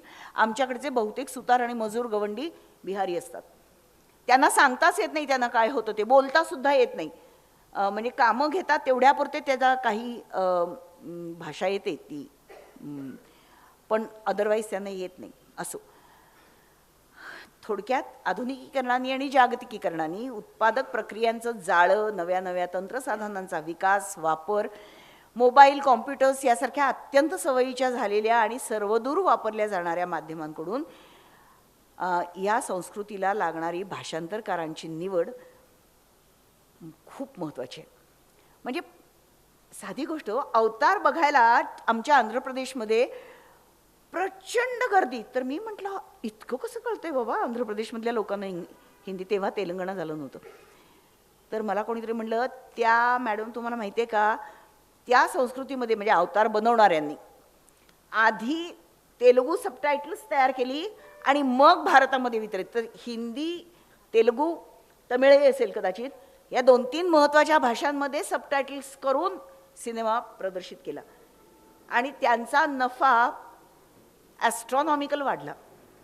कारण आता सगळं कळतंय ना, ते काय चाललंय समोर, ते नुसती चित्र नाही म्हणजे चित्रपटांची भाषा ही माध्यम, हे चित्र आहे हे मला माहिती आहे, पण त्याच्या पलीकडे जाऊन सबटायटलिंग किती महत्त्वाचं आहे हे मला नव्याने उलगडलं अवतारच्या वेळेला. म्हणजे आमच्याकडच्या, आम्ही ज्या वेळेला अफगाणिस्तानी विद्यार्थिनींचा खरं म्हणजे एक ट्रेनिंग प्रोग्राम घेत होतो, त्यांना विचारलं तुम्हाला काय पाहिजे, एक सुद्धा न वगळता सगळ्यांनी उत्तर दिलं अवतार बघायचं आहे. आणि अस्खलित हिंदीत. मी म्हटलं तुम्हाला कसं काय कळतं एवढं हिंदी आणि येते. म्हणजे मला त्या आमच्याकडच्या चारमिनार वगैरे भागातल्या मुली वाटल्या, हसायलाच लागल्या त्या. चारमिनार नाही अम्मा असंही म्हणल्या मला. चारमिनार नाही अम्मा, हम अफगाणिस्तान से है. तेव्हा माझ्या डोक्यात प्रकाश पडला आणि त्या मी म्हटलं एवढं कसं येते, तर काही नाही म्हणाल्या, आम्ही सिनेमा आणि हिंदी सिनेमा आणि हे बघतो. आता हे सुद्धा चॅलेंजिंग आहे ना, पश्तुनीमध्ये का नाही आपण ट्रान्सलेट करू शकत? Why not? ती आपली भाषा आहे. म्हणजे बामियांच्या बुद्धमूर्ती आपल्याच होत्या, असं मी आपल्याच म्हणजे अशा अर्थाने नाही, पण भारताच्या होत्या.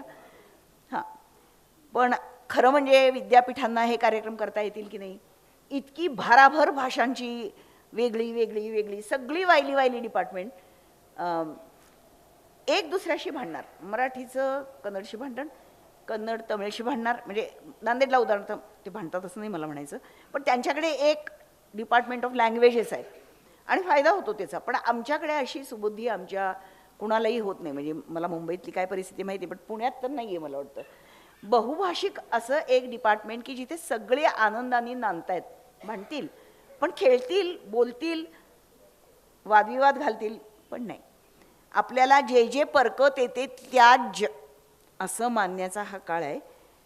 पण म्हणून इतर कोणी करोत ना करोत, ज्यांना असं वाटतं, प्रेम वाटतं भाषांतराबद्दल, भाषांतरांबद्दल, संस्कृतींबद्दल, तर आपण भाषांतराचा वीणा खांद्यावर घ्यायला काय हरकत आहे. सप्ताह असतो की नाही, सप्ताह आमच्या खेडेगावांमध्ये सप्ताह असतो. सप्त्यात एकदा तो वीणा खांद्यावरती घेतला की तो खाली नाही ठेवता येत 10 दिवस. असा भाषांतराचा वीणा आपण खांद्यावरती घेऊ शकतो की नाही. मला असं वाटतं की आपण किती लोक आहेत इथे, आपण सगळ्यांनी ठरवलं की दिसा माझी काहीतरी लिहित जावे, काहीतरी भाषांतर करत जावे. ते प्रसिद्ध होईल ना होईल, आपल्या कक्षा विस्तारतात की नाही अनुभवांच्या भाषेच्या, आणि मग ते एक ज्योतसे ज्योत लगाते चलो अशा पद्धतीने ते प्रेम वाढत जातं. प्रेम ही अशी गोष्ट आहे की जी वाटून संपत नाही, ती वाढते. मला असं वाटतं की भाषांतराकडे बघण्याचा दृष्टिकोन आपण जर असा ठेवला तर आपण खूप काहीतरी साध्य करू शकतो. अंतर दूर करण्याचं, एका अंतरातून दुसऱ्या अंतरात प्रवेश करण्याचं, आणि आपण हा वसा म्हणून करूयात असं मला वाटतं. थँक्यू.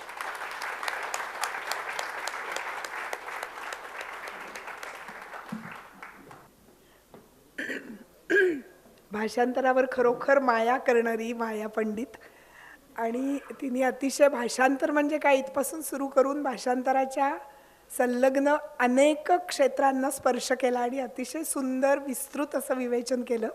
त्याबद्दल आभार. आणि मी आता अनघाला विनंती करते की तिने आभार प्रदर्शनाचं काम करावं. सन्माननीय व्यासपीठ आणि उपस्थित सज्जन हो, ह्याच्यात अनेक भाषेवर प्रेम करणारे, अनेक भाषा शिकवणारे, भाषांतरं करणारे असे खूप जण आहेत आणि मला सर्वांना बघून अतिशय आनंद होतो आहे. हे संमेलन असं नाही, पण निदान भाषांतराचा एक हल्लीच्या भाषेत बोलायचं तर इम्पॅक्ट फॅक्टर ॲनालिसिस व्हावा असं माझ्या आणि सुनंदाच्या खूप दिवस मनात होतं. केल्याने भाषांतराने 25 वर्ष ज्या वेळेला पूर्ण केली त्यावेळेला आपण असं काहीतरी करावं असं डोक्यात होतं, पण सगळ्या गोष्टी जिथे येऊन अडतात तिथेच आमची गाडी अडली, आणि ते म्हणजे पैसा. तर ह्या अशा संकल्पनेला उचलून धरून निधी उपलब्ध करून दिला, त्याच्याबद्दल शासनाचा भाषा विभाग आणि महाराष्ट्र राज्य साहित्य आणि संस्कृती मंडळ ह्यांचे मी आधी सुरुवातीला खूप आभार मानते. कारण अतिशय, आणि साहित्य आणि संस्कृती मंडळाबरोबर आमचं तर नातं इतकं चांगलं आहे की त्या लोकांनीच, की असा आम्ही विचार करतोय जिल्हास्तरीय साहित्य संमेलनाचा, मॅडम तुमची काही योजना असेल तर पाठवा. तर मी नेहमीप्रमाणे हे खूप उशिरा कळल्यानंतर एक जो ड्राफ्ट तयार केला त्याच्यामध्ये पूर्ण रूपरेषा आखणी असं सगळं करून मी त्यांना म्हटलं पोचेल का तुमच्याकडे, कारण आज आत्ता उदाहरणार्थ मी अनेकांना निमंत्रण पत्रिका पाठवल्या होत्या, त्या मिळाल्या नाहीत असं खूप जण आहे. 12 दिवस पोस्टाने घेतले की काय हे मला माहिती नाही. त्याच्यावरती ते म्हणाले मॅडम मेल करा ना सगळं, मग तुमचं सावकाश आली हार्ड कॉपी तरी चालेल, पण तुमचं सगळं आधी आमच्याकडे मेलमध्ये येऊन पडू देत. त्याप्रमाणे अक्षरशः आजकाल तंत्रज्ञानाच्या सुविधेमुळे ती जी काही रूपरेषा होती ती मी त्यांना पाठवली, ती त्यांनी मंजूर केली आणि निधी उपलब्ध करून दिला. ह्याच्याबद्दल त्यांचे अतिशय मनापासून आभार. आयोजन करायचं ठरलं त्यावेळेला काही नव्या कलिग्सनी किंवा भाषेमध्ये जे काही रस दाखवत आहेत अशा लोकांनी त्याच्यामध्ये सामील व्हावं अशी आमची इच्छा होती. त्यानुसार लँग्वेज अम्ब्रेलाच्या संस्थापक ललिता आणि अभिषेक धनगर जे नवीन वॉल्डन पब्लिकेशन, आणि ते सातत्याने चांगलं काम करत आहेत.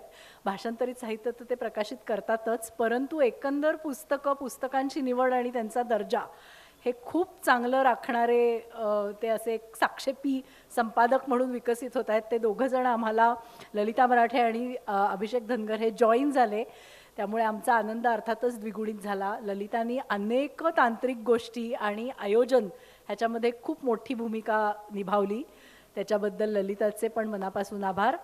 आत्ता जे तुम्ही बघितलं ते सुद्धा ललिताच्या म्हणजे उद्घाटनाची जी एक छोटीशी क्लिप किंवा जो रोल होता विविध देशातून, आमचा लोगो मॅन जो चंद्रमोहन कुलकर्णींनी केलेला आहे तो लोगो मॅन ठिकठिकाणच्या देशातून, प्रांतातून, विभागातून फिरत फिरत शेवटी पुण्याला आला आणि मराठी भाषेने भाषांतराने मराठी भाषेला काय दिलं, इथे आपण सगळे येऊन थांबलो, हे सुद्धा तिनेच केलं. त्याबद्दल तिचे खूप मनापासून आभार.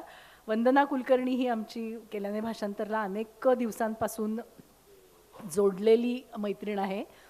तिने पण कालसुद्धा तिने अनेक म्हणजे स्वयंसेवकाची जबाबदारी पार पाडली, आत्ता अतिशय चांगल्या प्रकारे ओळख करून दिली.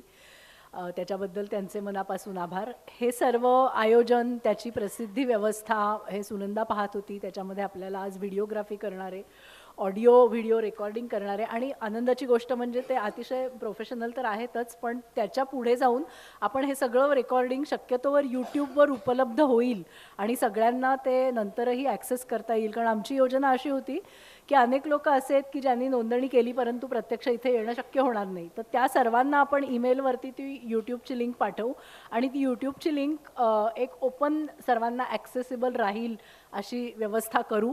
त्याच्यासाठी ऑडिओ व्हिज्युअल करणाऱ्यांचे सर मनापासून आभार.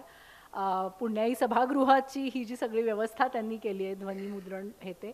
सुप्रिया जोगदेव आमच्या आहेत, त्याही आमच्याशी म्हणजे अगदी पहिल्या अंकापासून ज्या आमच्या बरोबर आहेत असं म्हणायला हरकत नाही. स्नॅपआर्ट्स ह्या नावाने त्यांचं ते DTP वगैरे करतात, पण DTP खेरीज इतरही अनेक जबाबदाऱ्या आम्ही त्यांच्यावर निसंकोचपणे ढकलत असतो. म्हणजे आता उदाहरणार्थ निमंत्रण पत्रिका हवी आहे तर त्याचं प्लीज करून द्या ना, डिझाईन कव्हर ताबडतोब करून द्या, किंवा कार्यक्रम पत्रिका छापायची आहे त्याचं उद्याच्या उद्या करून द्या, मग मी ते छापून आणते. तर त्या सर्व जबाबदाऱ्या त्या अतिशय लीलया सांभाळत असतात आणि नुसत्या फोनवर आमचं हे काम अनेक वेळेला होत असतं. आणि खरोखरच आत्तापर्यंत म्हणजे गेल्या 26-27 वर्षामध्ये आमचे काही काही असे जे आहेत की जे मुद्रण करणारे आहेत, आमचे अनेक भाषांतरकार इथे आहेत. निसिम बेडेकर आहे, उज्ज्वला आहे, ह्या सगळ्या लोकांची पण काही शर्मिष्ठा आहे.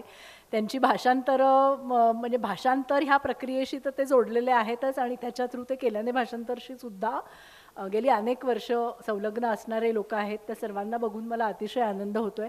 सुनंदानी मगाशी सांगितलं त्याप्रमाणे अविनाश सप्रे आमचे आयोजक आहेत आणि ते आमचं प्रेरणास्थान आहेत एका अर्थाने, कारण ही आयडियाच त्यांची होती मुळात की काहीतरी करा किंवा म्हणजे असं होणार आहे बरं का जिल्हास्तरीय साहित्य संमेलन, तर तुम्हाला ते जर हवं असेल तर त्यावेळेला तुम्ही जरा बघा, काहीतरी करा. हा आमच्या मागे त्यांनी लकडा लावला नसता तर हे कदाचित आज झालं नसतं.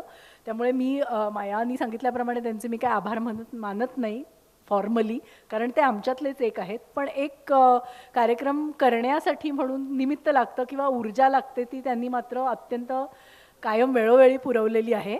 हे मला अगदी इथे कृतज्ञतेने नमूद केलंच पाहिजे. चंद्रकांत पाटलांना मी खूप रिसेंटली भेटले, म्हणजे सप्र्यांनी त्यांचं नाव लावून धरलं त्याच्यानंतर मी त्यांना भेटले.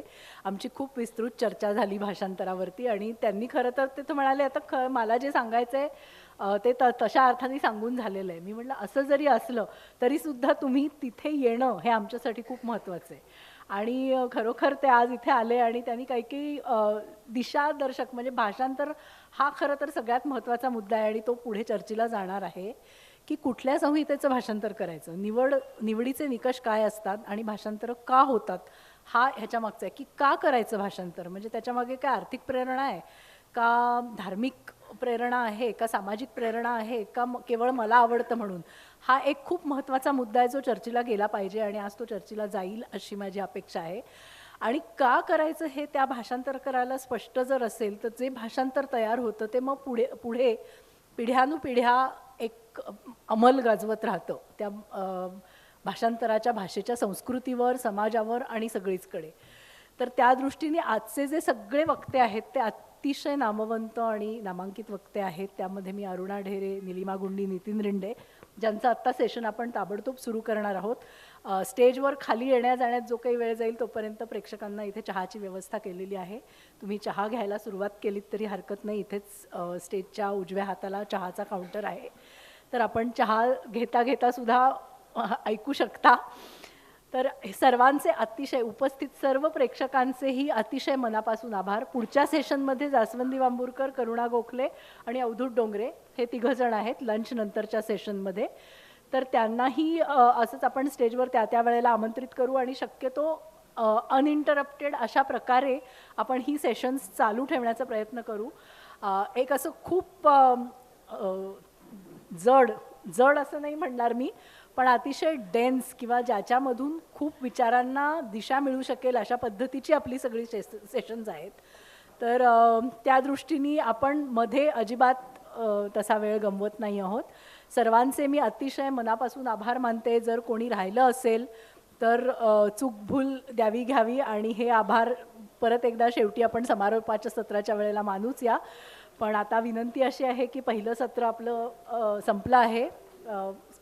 आता खाली हे करायला म्हणजे मायाचे पण मी त्या हिशोबाने आभार मानलेले नाही आहेत, पण तिने पण अतिशय इतकं त्याच्यातल्या ज्या काही काही महत्त्वाच्या गोष्टी आहेत ना, की मुख्य म्हणजे कोणी करायचं भाषांतर, का करायचं आणि कशासाठी करायचं, हे तिचं सूत्र आपण पुढे नेऊया आणि त्या दृष्टीने चर्चा करूया. तर हे मान्यवर खाली उतरल्यानंतर पुढच्या तिघांना मी स्टेजवर येण्याची विनंती करते. तू देशील का?